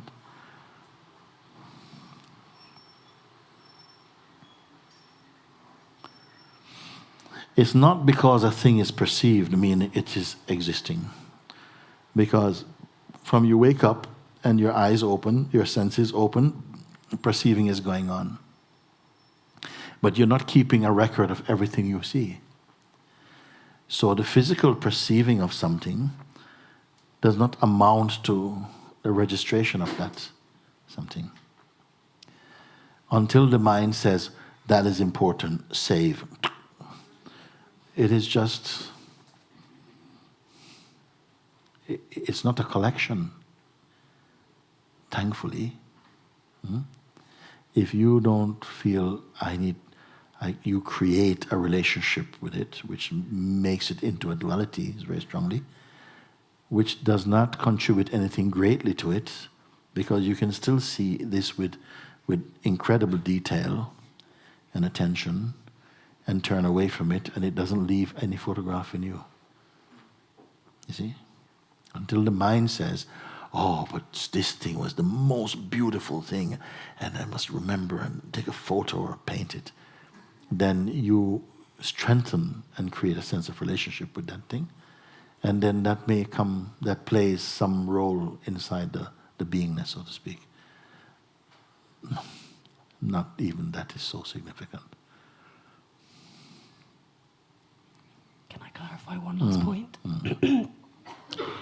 At the moment, I'm feeling great devotion for God. I'm reading the Mala of God, and this came to me that there's very much a someone who is praying and something that longs to be close with God. And in like beautiful devotional moments, I feel that presence, and but there's very much that someone's in love. Like even with you, I feel like I love you. Something is in love with you, like is in love with God. But does that create the separation, or is that okay? If this is what creates the separation, then it is God's most beautiful separation play. If duality is for any value, it is to have the taste of falling in love with the Supreme. Because that will surely absorb you. Because it makes every type of temperament.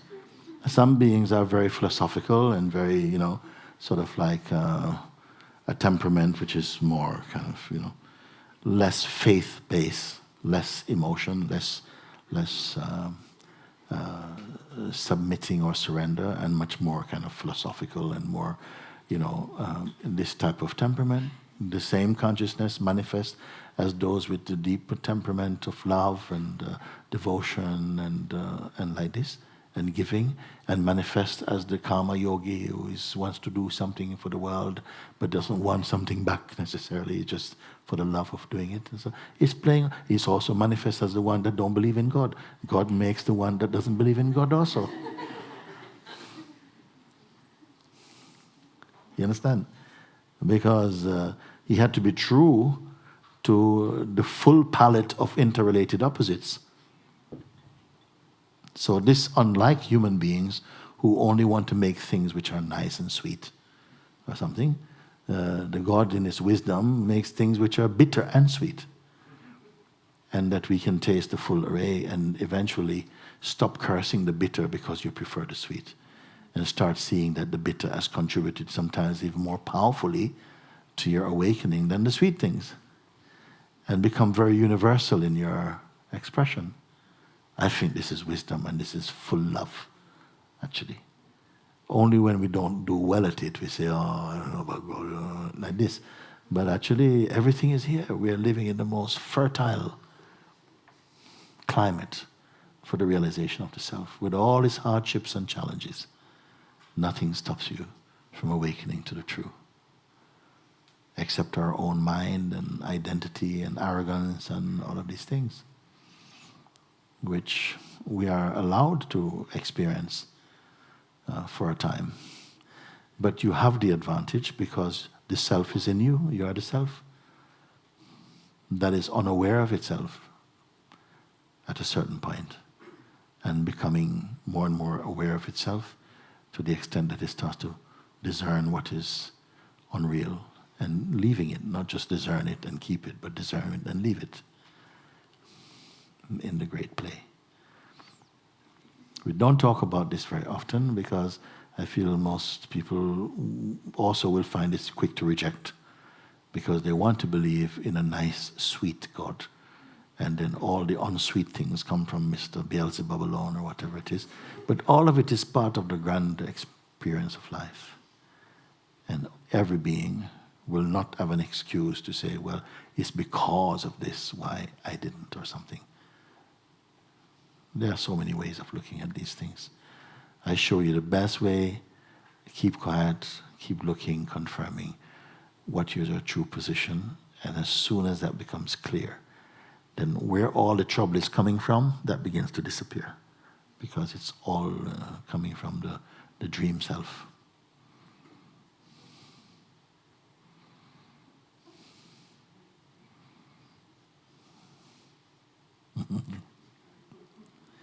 Thank you, thank you, thank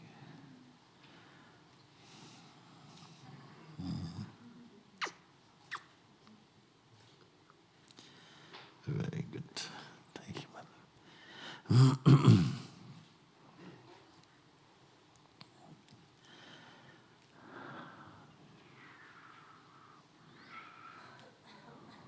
You? Okay, somebody come.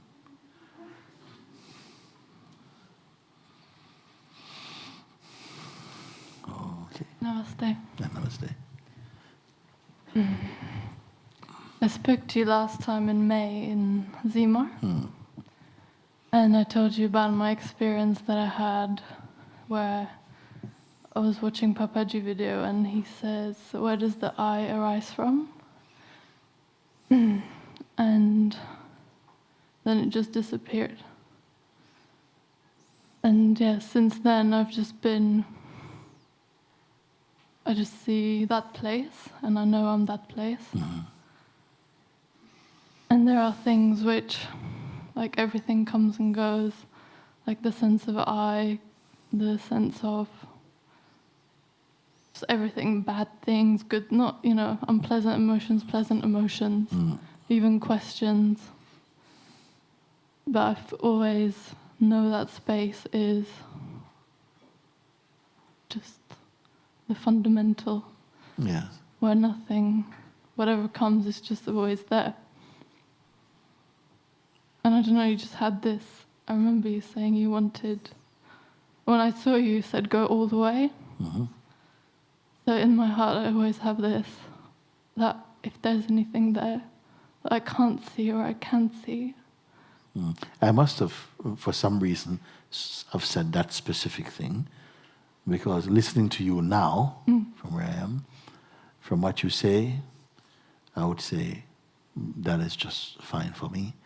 That if your report is this, that whatever come goes, whatever it is, whatever, it doesn't matter from any zone of time, from any kind of construct or anything, it is seen. It is just seen as a sort of a movement in consciousness. And this background, the space in which things are seen, it never moves. And I am there, I am at this place, then it is fine.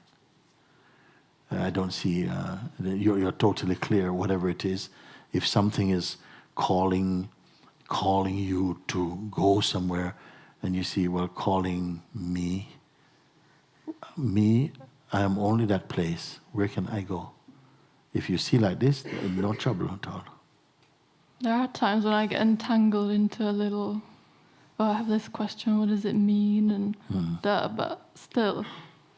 That appears in that space too. Yeah, and it's, I can see that, and I feel, okay, I'm entangled now, or whatever, something's entangled. And it all just comes and goes. Yeah.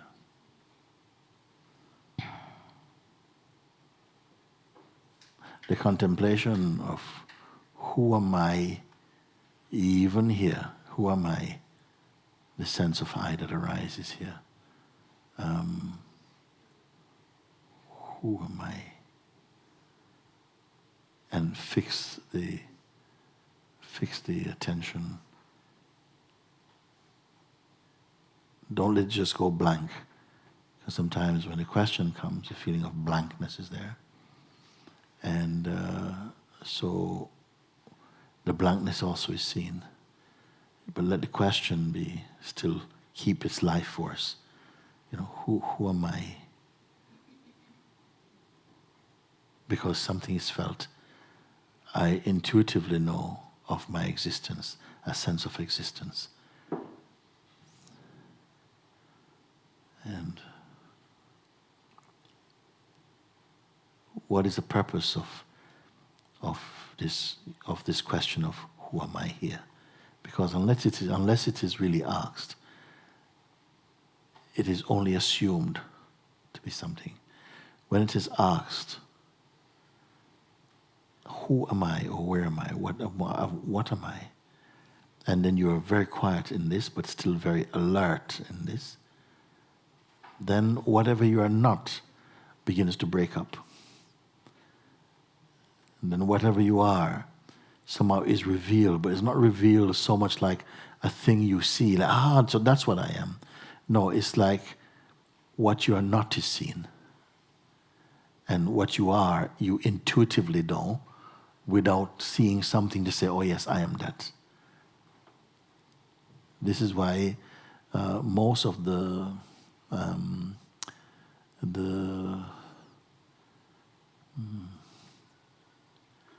confirmation of beings who have been awake did not say, I am this or I am that so much.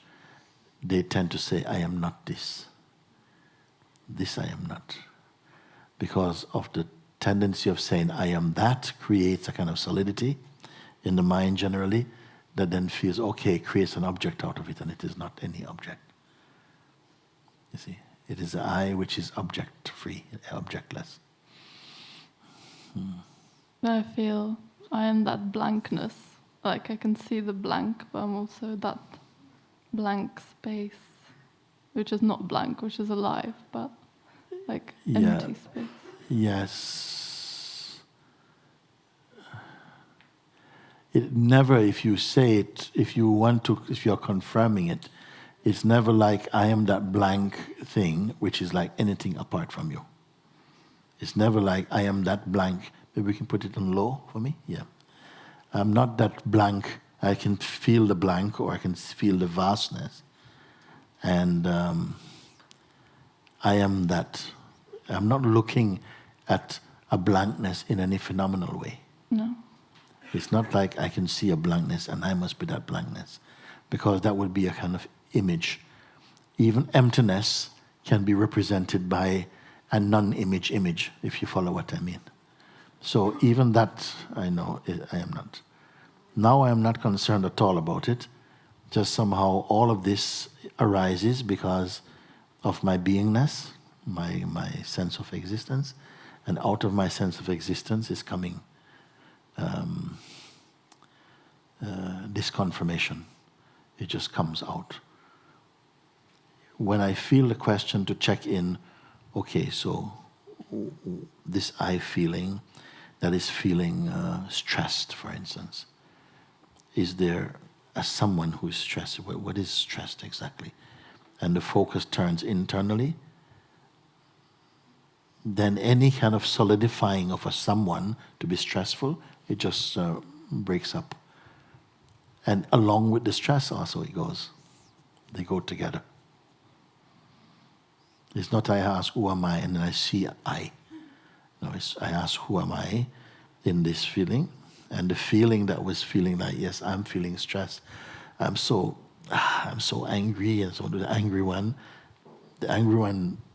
breaks up along with the anger. And then what is left is what I am, but I cannot say. I don't need to see. It's enough my evidence that I know I am.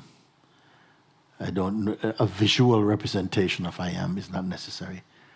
My intuitive awareness of myself is enough evidence.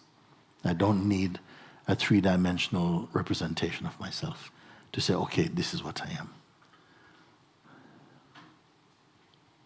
When you say the I thought, is that the same as the beingness? Yeah, you can say it like this. The I thought, we can clarify this more, because the I thought can be put in the place of the person and can be put in the place of the presence, actually. So you'd have to look a bit more cleanly at that. The I thought, the I me, like this is me, and the sense of personhood, that would be to do with ego, and definitely a thought construct. But the I am sense, which is non-personal, which I call presence or the place of the witnessing, it has no history. It has no belief. It's not. It does not need belief. It is its own evidence, and it is pure. It's from it has come. It shines as harmony, as wisdom, and intelligence, and intuitive self-awareness, and joy. It shines like that. Thank you. Thank you.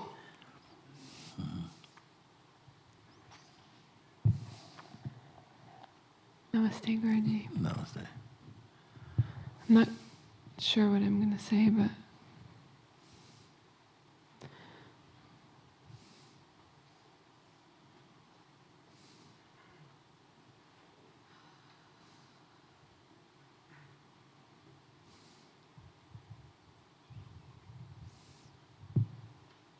Guruji, I don't want to waste the opportunity to be able to bring things to you, to check them in.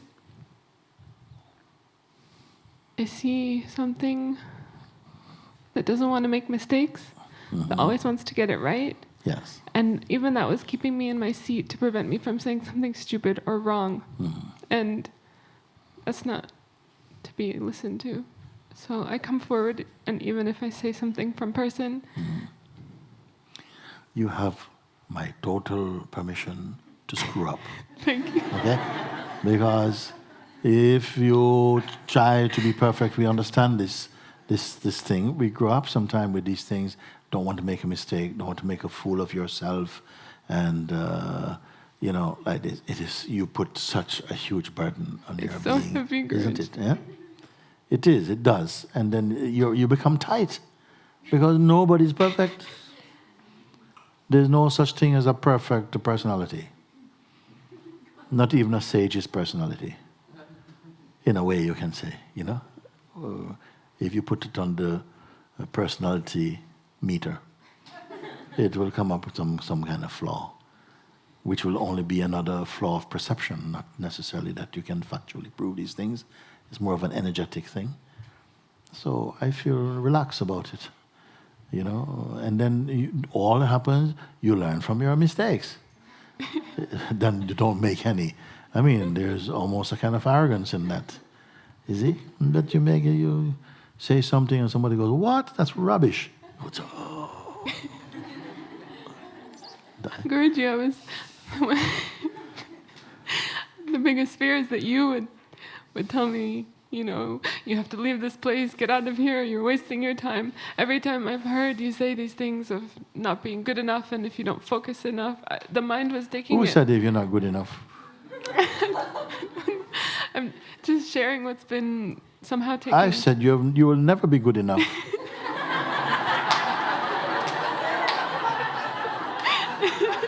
I mean,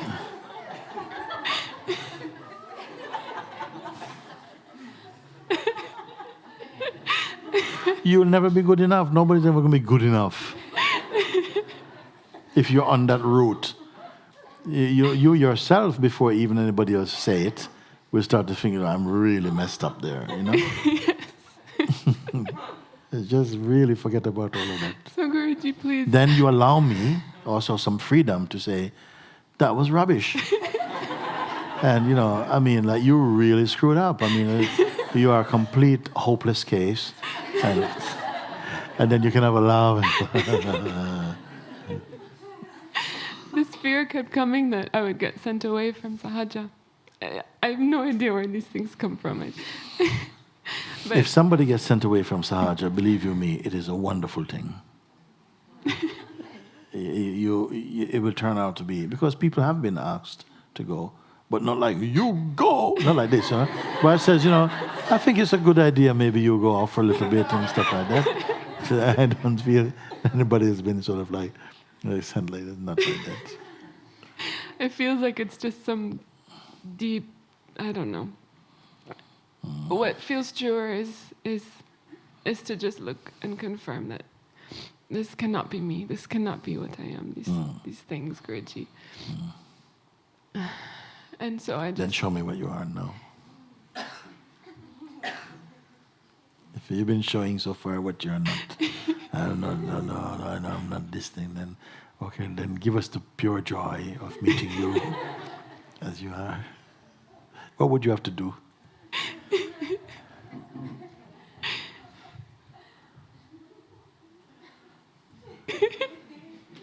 What would you have to do to just for us to meet you, just to meet you in the place of your true self? What gymnastics you have to do?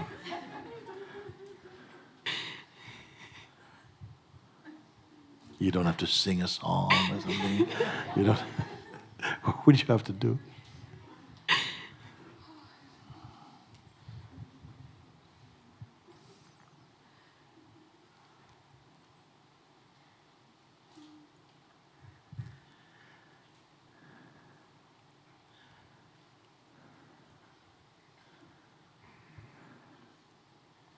Because to be here, fear is not a good way to be anywhere.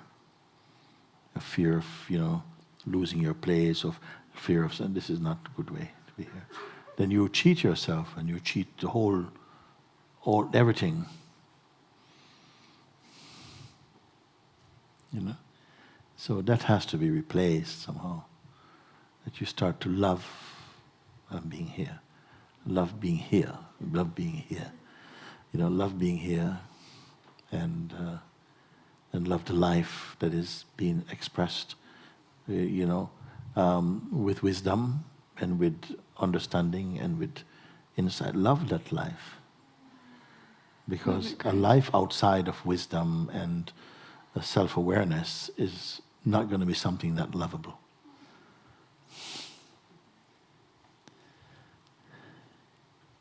And I don't feel that if there were awakened beings who were just miserable, that would really be anything, you know, good in life. So listen, come and meet all these awakened beings. I mean, if you say, oh my God, oh Jesus. Because they shine with something else. To show that even without necessarily running after worldly pleasures and so on, there's a joy that is so radiant in them. There's a peace that is just seem like it doesn't have a story or a reason. It's just there.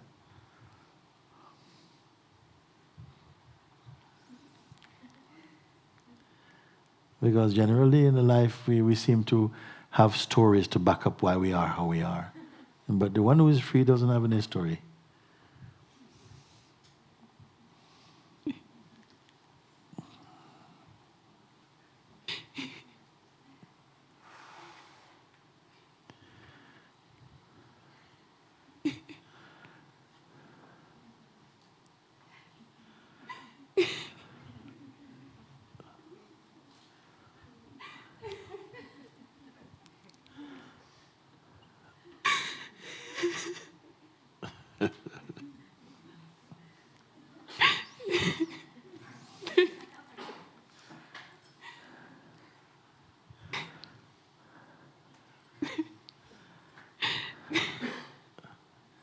It's good.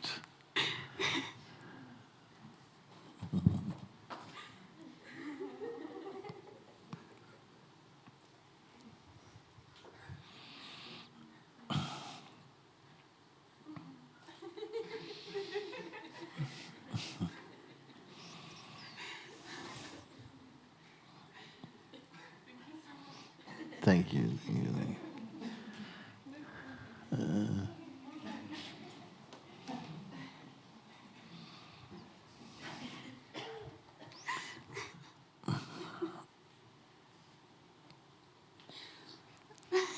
Yeah.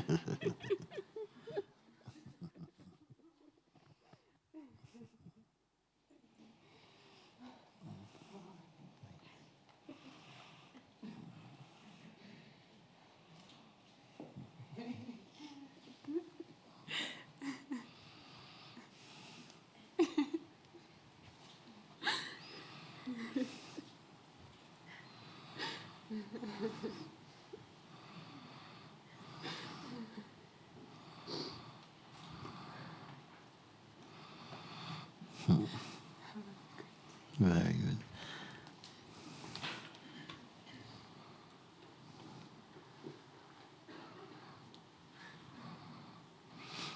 I just remember that many years ago when I started to paint a lot, I enjoyed making pictures and painting. And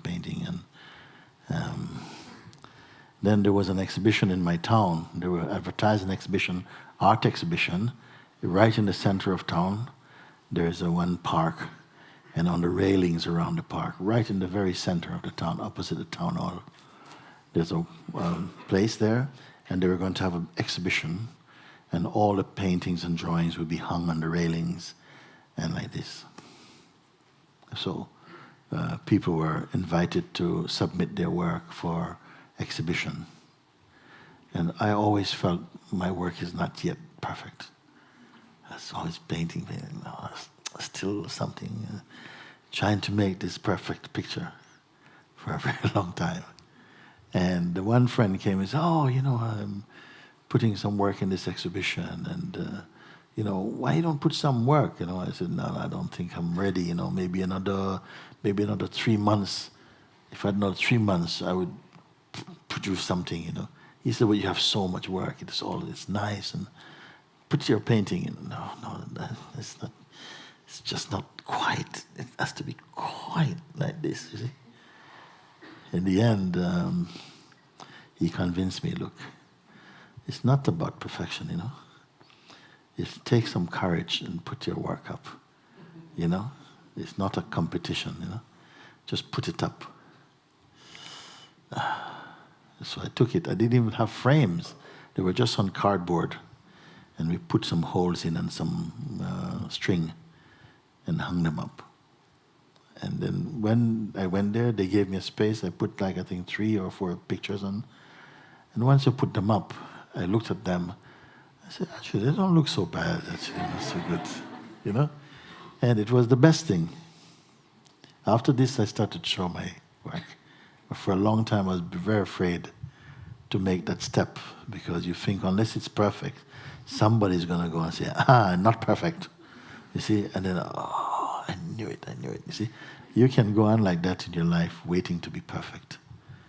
Or you make a step, and then you learn something, and this was important thing. Where are we now?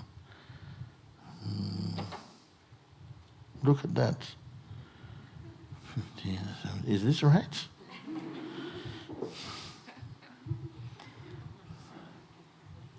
"17 is 5, no? And 29 is half, no? Because usually I like the 12-hour clocks. So 17:30 now. 5:30? Wow, that was quick. Oh. Okay.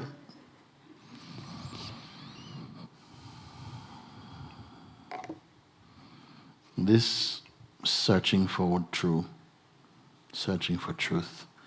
is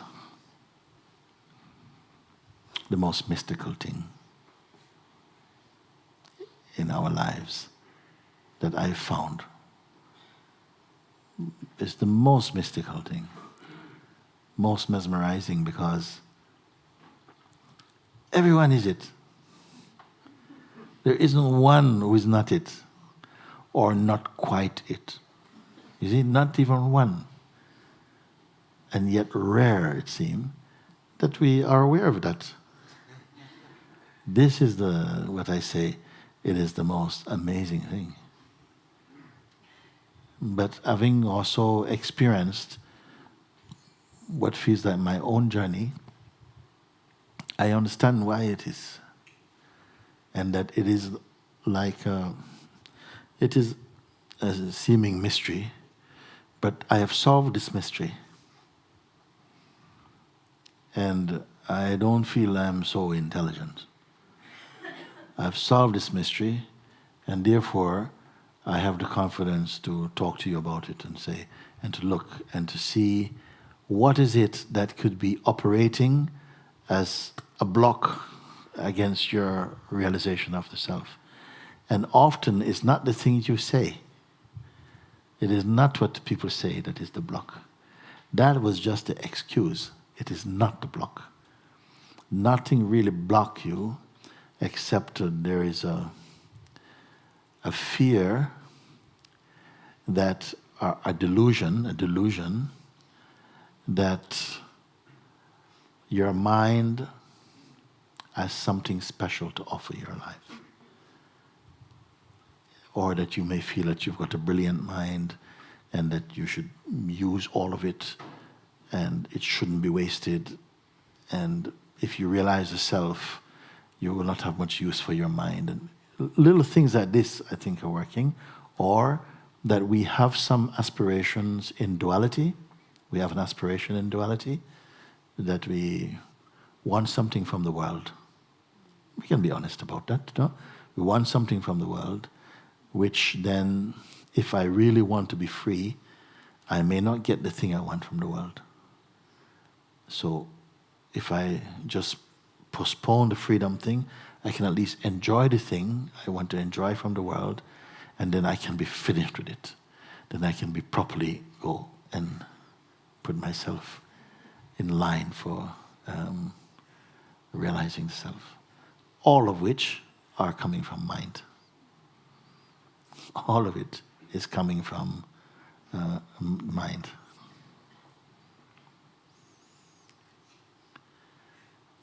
And no matter how often we hear, it seems not to be able to take that thing out.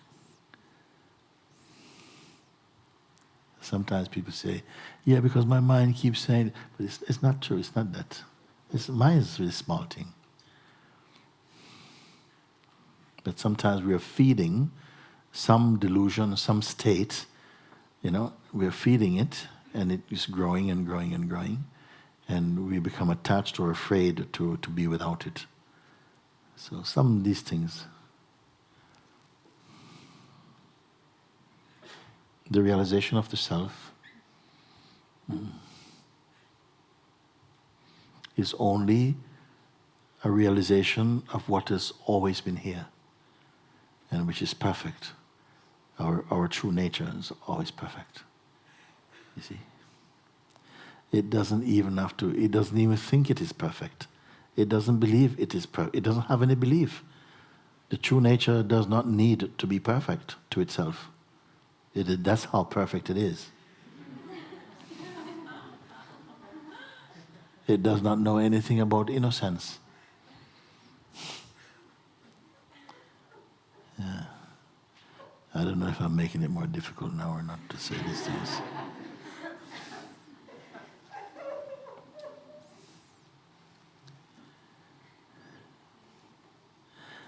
I just know when I'm in front of someone whose time has come.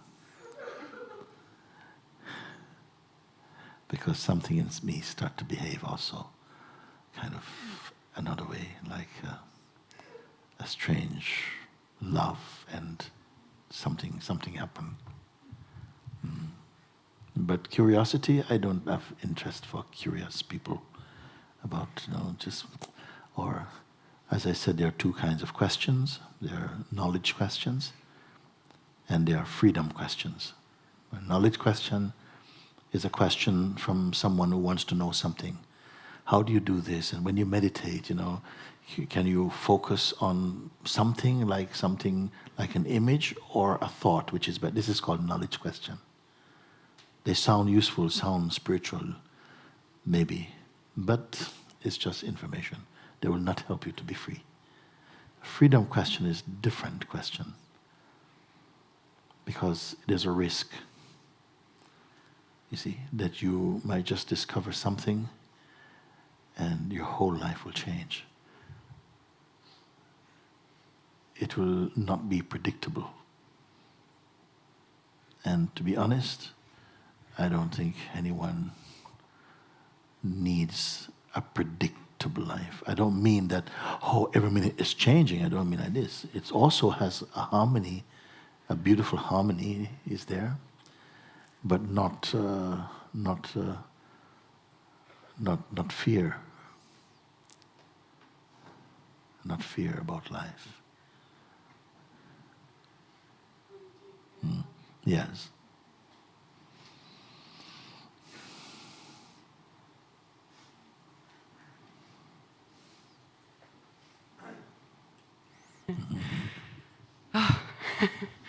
It's just every time when you use this concept, of somebody who, it's like you hit this searcher in me, and it's like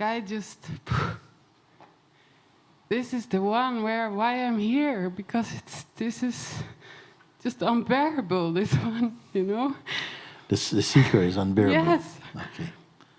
And so would you prefer to be without the seeker? I know I am. This is the weird.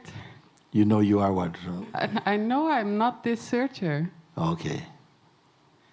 I can see myself getting up and doing this and saying this and trying to get somewhere, and I know it's not leading anywhere. Okay, so the seeker feeling just disturbs you. Yes. And without it, you are in your natural state. Yes. If you're in your natural state, nothing will disturb you.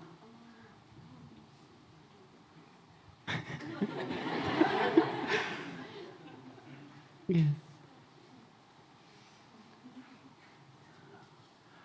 All of this. Because sometimes people say like this, Mooji, no. I just like, let me just go with that. I said, no. It's not that delicate. Like, it would have been fine. But every time you hit the seeker button, something comes up. I gotta see. But are you not able to see this? Yes. Then you're able to keep your station. Say, okay, there is still that energy. And, I still see that it is good that Mooji say this because it's a discomfort, but there is something that is afraid of this identity that comes up like the seeker there, because it is still alive, but it kind of doesn't like to be alive, then whose game is this?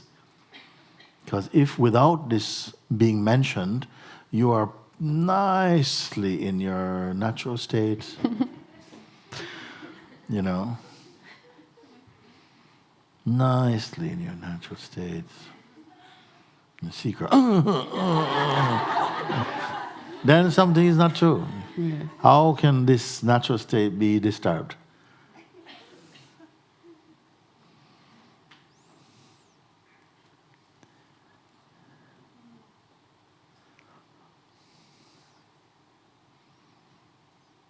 Maybe it's the mind that is saying, I was in my natural state, my supreme abode. And then his voice from way beyond in the lower world says, seeker. Oh. And then I have to leave my heavenly abode and go back down to the earth. And how could you do this to me? No, it's the mind saying this. Something needs to be seen about this. Because it is God that created also the concept of the seeker, because the consciousness developed a concept of a person. And the concept of the person was believed in by this consciousness. And then came in the sense of separation. When the sense of separation came, the being was not happy. It was happy for a while because it enjoyed the feeling of autonomy, of privacy, of uniqueness, of all these things. But it also suffered because of it. Because the price of it was a sense of separation from something that was deeply important to it. And all of this. Let's get to the bottom of it. Yes.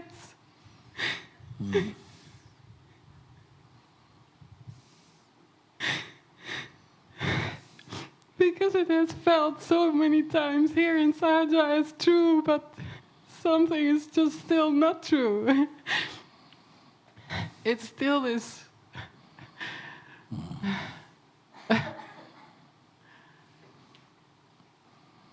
It has already exposed something that your apparently comfortable ground was not so comfortable. It was not secure because there was a condition.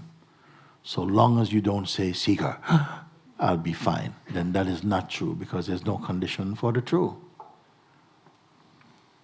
Then this concept, this thought, this word, this vibration come.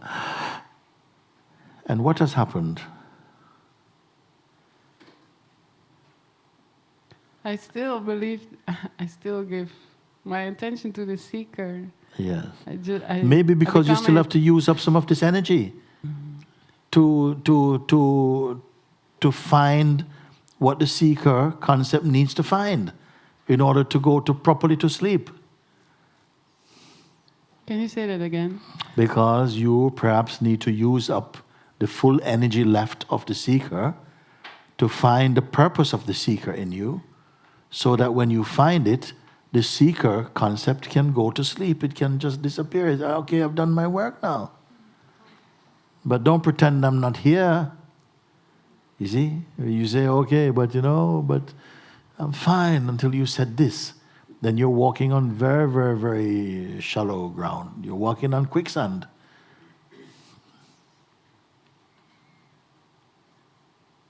Many people, I've heard them say, yes, I gave up seeking. I said, you who?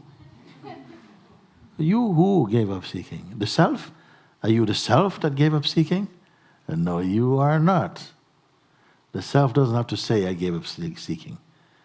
The self offered seeking to its deluded expression as a person to say, search for me, because you've been searching for other things.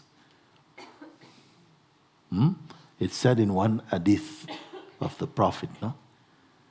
He say, when God made the world, God commanded the world, O world, serve those who serve me, and make tired those who serve you. Okay? serve those who serve me, who are the truth, I'm the truth, and make exhausted those who serve you. Is it a curse? It is a blessing. God cannot curse. Everything is blessing. But mind take it like a curse. Because it says, make tired those who serve you. And this tiredness from those who serve main the ego and serve themselves and so on, that tiredness itself inspires them to search for that which brings joy and energy and truth back into their life. It's a win-win situation. You see? So, in the same way, this one that say, I now give up. I give up seeking. And may indeed stop, I made a determined not to do it, but still keeps the one who need to be seeking. I gave up seeking, 1978. Okay? Yeah, but you are who? The self? The Buddha? No. You're still John Brown, who gave up seeking and thereafter made no progress actually. Let seeking give you up. Let the seeking give you up. That's the better situation than you, who are you? You're seeking. You're the one that the seeking will throw out actually. But you throw out the seeking. Very clever. You get to keep you. You are just a booby prize to yourself. So this is different thing. So this is why sometimes the truth, to speak like this, it seems to hurt. Because it's like,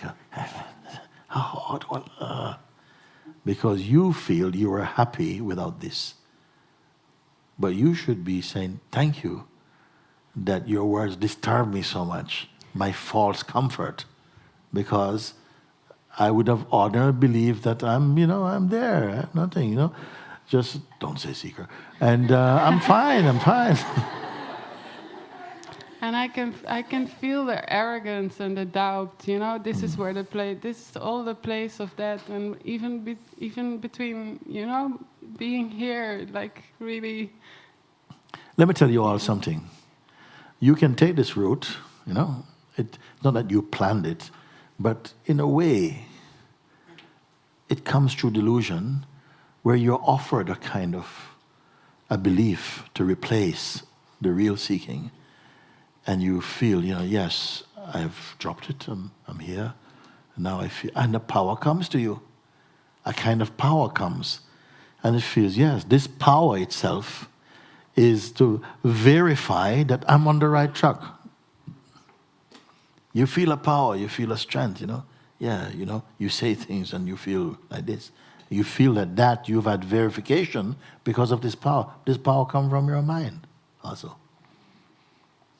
And even others, it's true. Yeah. Even people react on it, and still inside it feels not true.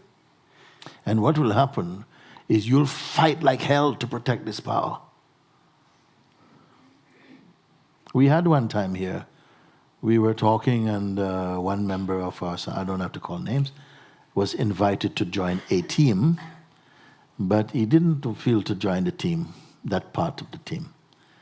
And then when he was questioned, because I feel like, when he was questioned, he says, look, I checked inside, like to my God place.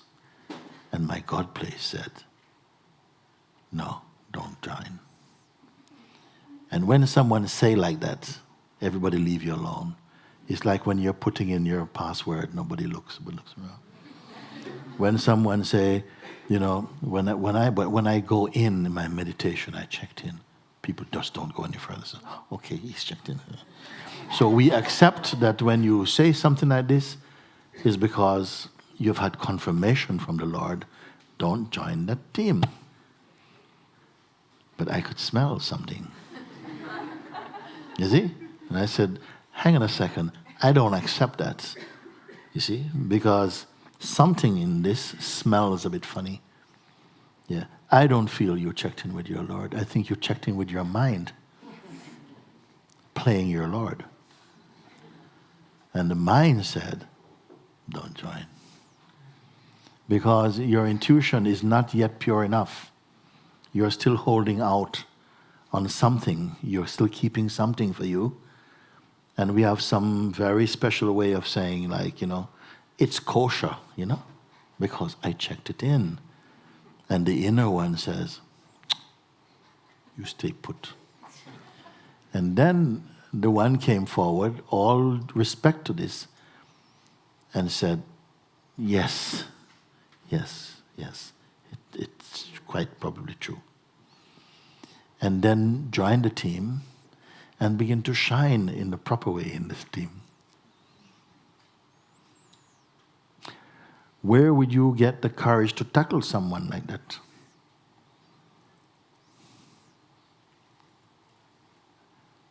Not if you don't check in and confirm again. And that your decisions are clearly not coming from your intellect or from your ego or from your mind. But do you know that?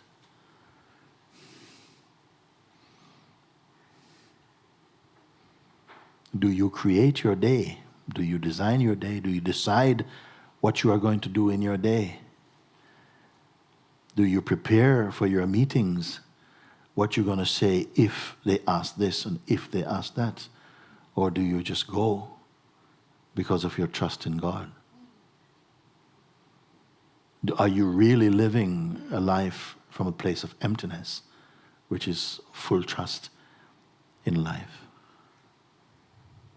Not to give me what I want, but just because I see it is enough. Life takes care of life. Can I want something more from life than life gives by itself?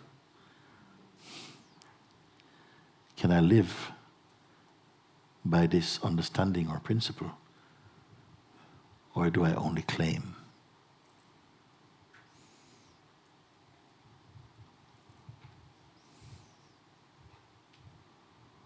So it is easy to say, but it is easy to be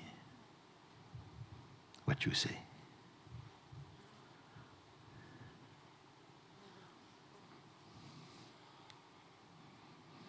The self itself gives the motivation and the inspiration to seek it. Why? Because you are living a life where based upon identity, personal identity, and you go astray, and sometimes you don't know you're astray. We don't. With good faith, you might believe, I am really on my road, I'm really on the path. But you may stray. Stray in the sense that you're holding on to some concepts which are not consistent with the truth. But because you feel some power, because not only sages have power, even people who worship demons have power.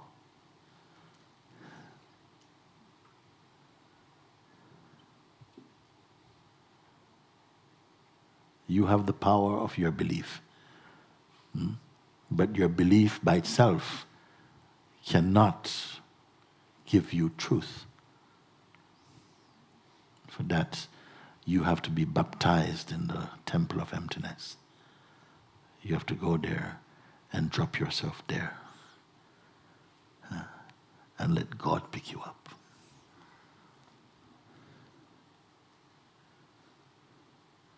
Let the truth raise you up. Empty, alive, just like all things in life. They don't plan their own existence. And when you're one with it like that, then you don't have to be worrying. You're not the manager of life. That is a strain.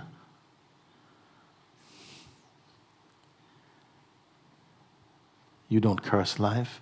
There's no cynicism towards other beings or other forms of expressions of consciousness. There's no need to be elite. There's no need to be special. There's no need to be the only one.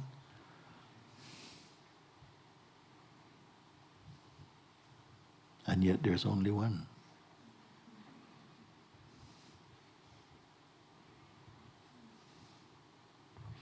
And he looks like you, and you, and you, and you, and you. Looks like you.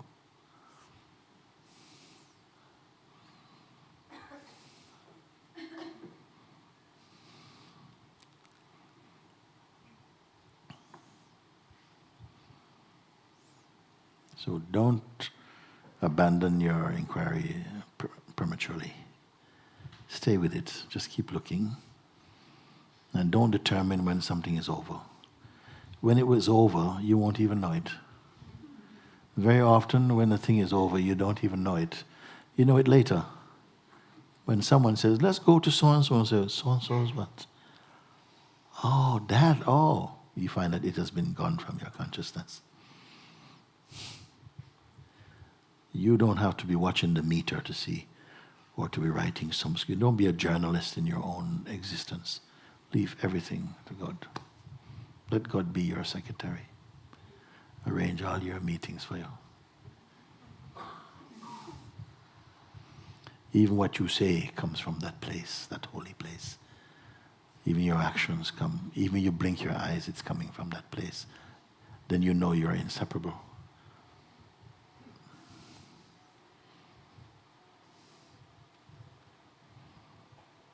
When you have the need to know.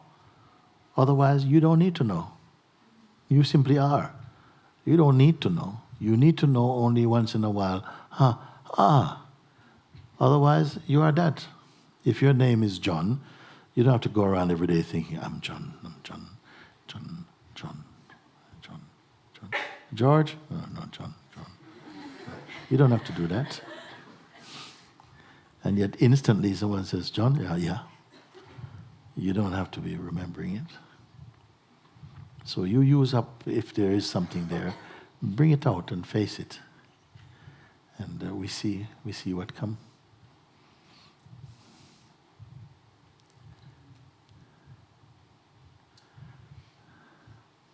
We don't know how to evaluate ourselves.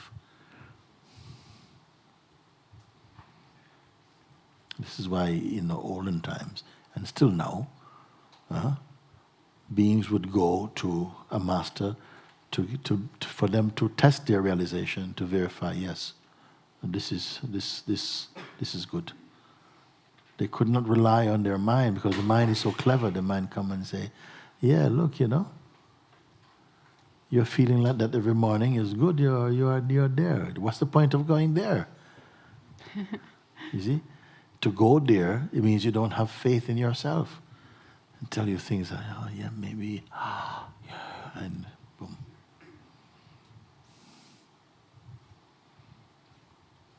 Very cunning, very subtle. Good. Thank you. Thank you, everybody, for this time together again. I don't feel that there is any gathering that is as truthful, beautiful, loving as satsangs. Because we are together, but we're not come for some social celebration, but to look into the very core and the very essence of what all of this is, and are we this or something more? And that we know that bodies have a date of birth and a date of death. And is that, in between those dates, is that all there is to us? We're come to find out. Am I my thoughts? Am I my thoughts? Am I my thoughts? Because I can't remember yesterday's thoughts. So I must be more than that, because I can't remember this morning's thoughts. I can't remember last week's thoughts. But I know I am. So I have got to be more than my thoughts. Then if I'm not merely my body or my thinking, or even my memory also, because memory is useless without me who say my memory is good or memory is bad. So if there's something more than that, Where will I go for verification of this? And what is that thing? Because the body is in time and the mind is in time also. Is there something here that is greater than time?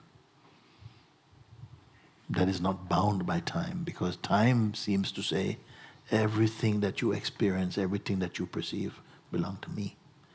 I eat them. I ate yesterday. I ate your yesterday. Go and try and find it. It's called I eat it. And I'm going to eat today as well too. And I'd love to eat you.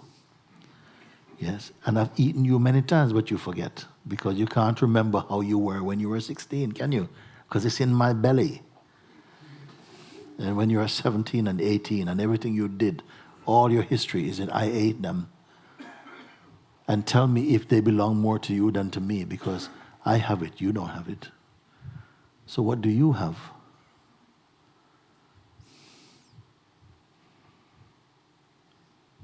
After 35 years on this planet, you got a car. Good, good, okay, you got a car. You got a house, yeah. Second married, oh yeah, 3 children, very good, okay. Okay, that's it. That is fine, but is that all? You see? Then what if you found out that there is something here that was and is imperishable? Imperishable means cannot die, cannot be destroyed. Then would you not want to know what that is? That's what this is. To find out. Not just for comfort, but for life. And because there's some impulse in us that it has come the time to know. It's come the time to grasp this. It's come the time to be free and to enjoy this existence in freedom. This is why I say it is the most important gathering, more important than many of our family gatherings or friendship gatherings or your national holidays or anything. To come together to discuss, in my view, I have to say, the most important subject in the human kingdom. Who are we? Where we come from? Do we finish when we are told we finish? Do we finish as food for worms or food for the fire? Do we finish?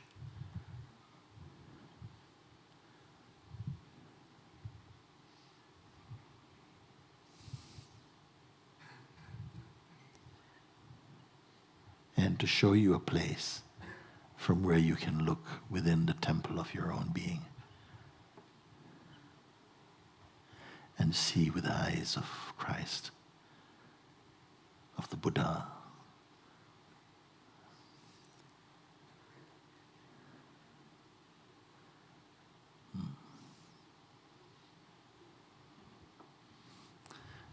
Can we have some? Is somebody playing some music today? We're having someone?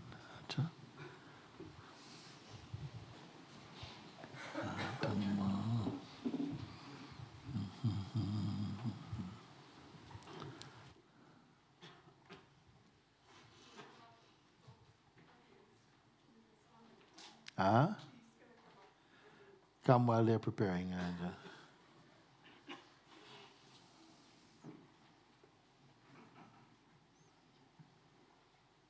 Because when you said, I feel there is someone who is ready for truth, it just feels like me. These 2 retreats gave me tremendous gift because I was fully in I don't know. Because I couldn't know anything about what should I do, how many, in my functioning, how much people will eat and how much we need to prepare. I couldn't know it. I couldn't know anything. And it was changing also from day to day, so I just have to be in my I don't know. And it was flowing beautifully. I just had to be present and just be here. Yes. And it was amazing. And also, during this retreat, I saw still this spiritual identity playing, that to be myself, it has to be some special conditions and it has to be quiet or whatever. And it was just seen. And from the place when it was seen, there is no conditions and there is no description here. That place is here now, no? Yes. Yeah.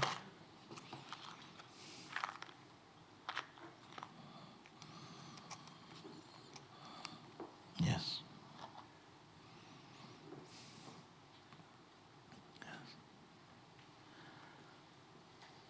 Sometimes you take a piece of paper, no? And you fold it. Say the piece of paper is you, basically. You fold him, fold him, fold him. Fold him as small as you can fold him. Suppose you could fold him, just keep going until you can't. Just keep going until it became only a tiny dot. And you stay in that tiny dot.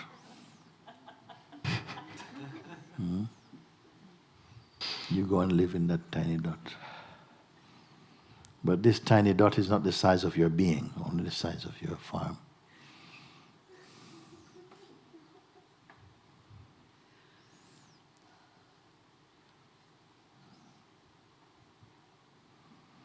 Smaller than an ant, but still the same being.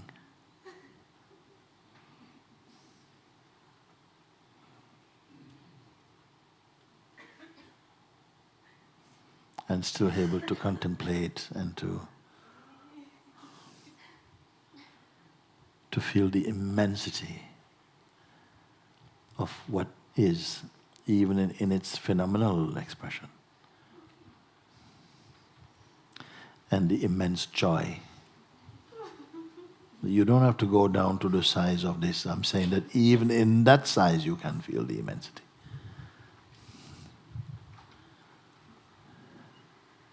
And the joy of just being. Yes. And if you can contemplate also to the place where you've been shown that even your sense, I am, unmixed, combed out, the person combed out, just the presence left. And that which perceives even this presence itself.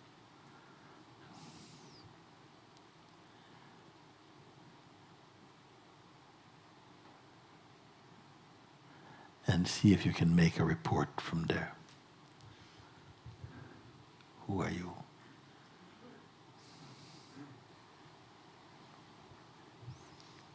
Do you have anything to say?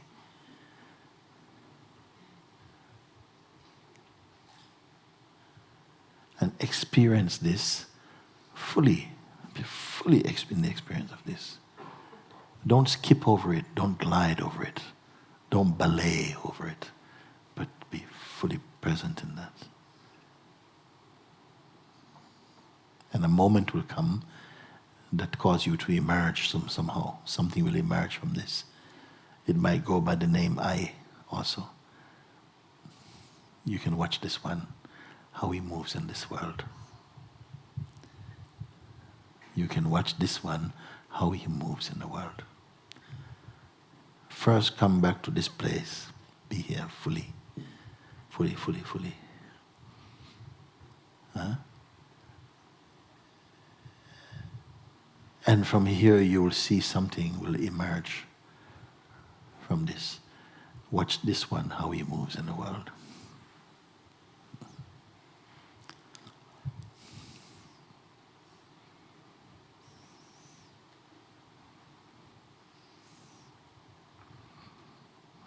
His name is also I am.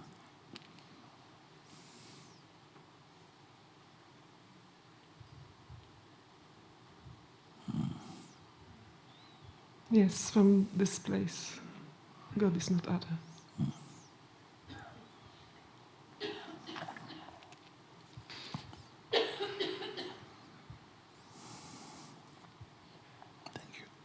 Can I touch your feet? Come and touch my...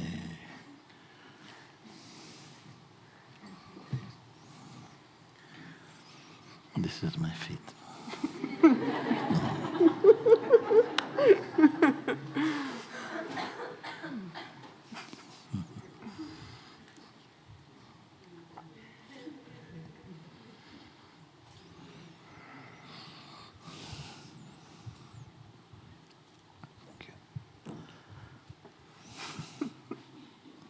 Thank you so much.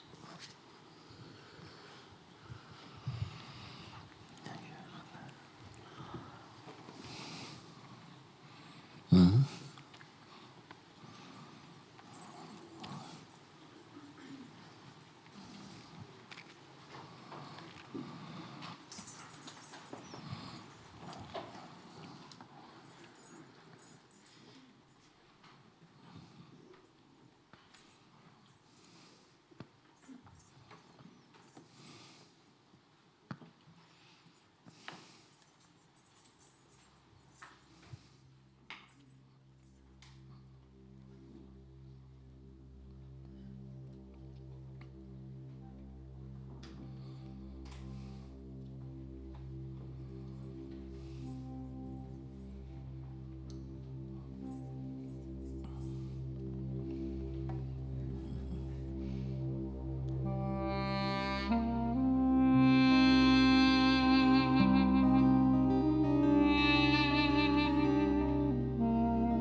I just close my eyes and the earth is carried away by the river.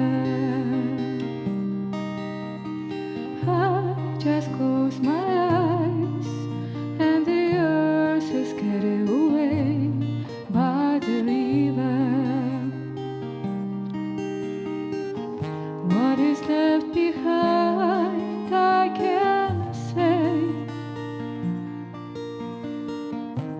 It's just the sound of the water. What is left behind I cannot say. It's just the sound of the water. I just close my eyes and the earth is carried away by the river. I just close my eyes and the earth is carried away by the river. What is left behind I cannot say. It's just the sound of the water. What is left behind I cannot say. It's just the sound of the water. I just close my eyes and the earth is carried away by the river. I just close my eyes and the earth is carried away by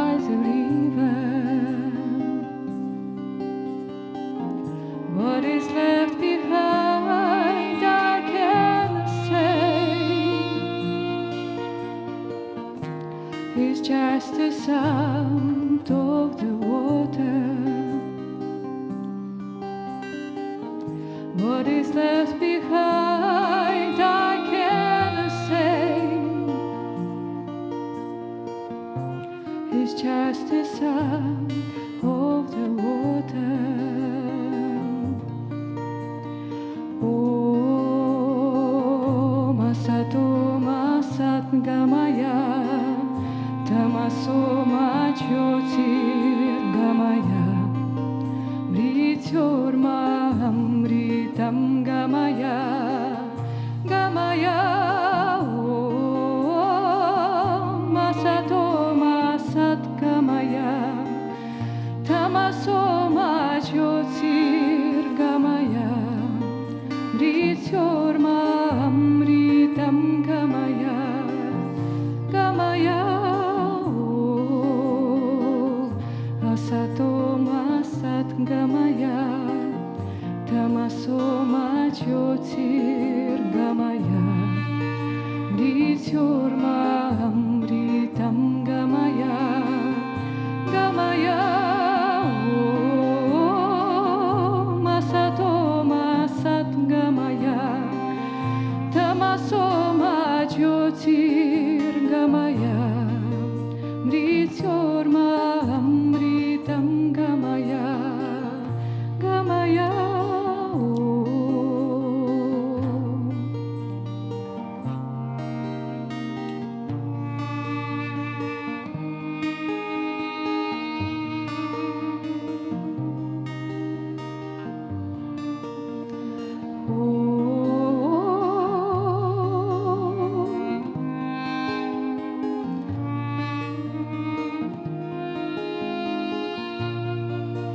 Mrityorma Amritam Gamaya.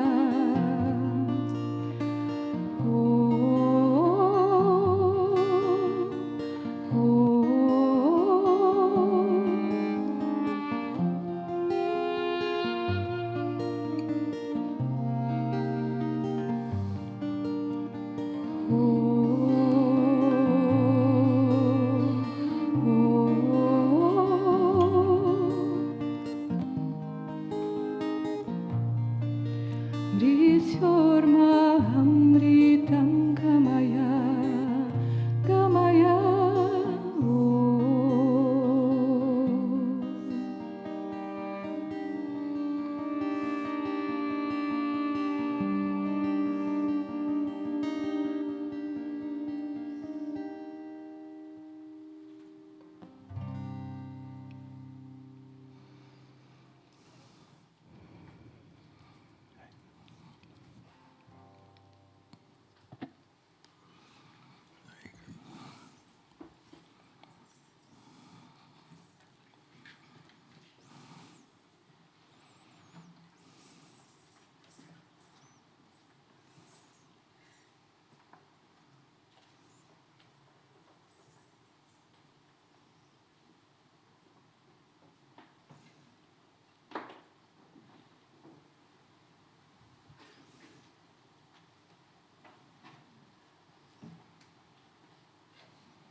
So now we welcome you for trying cookies.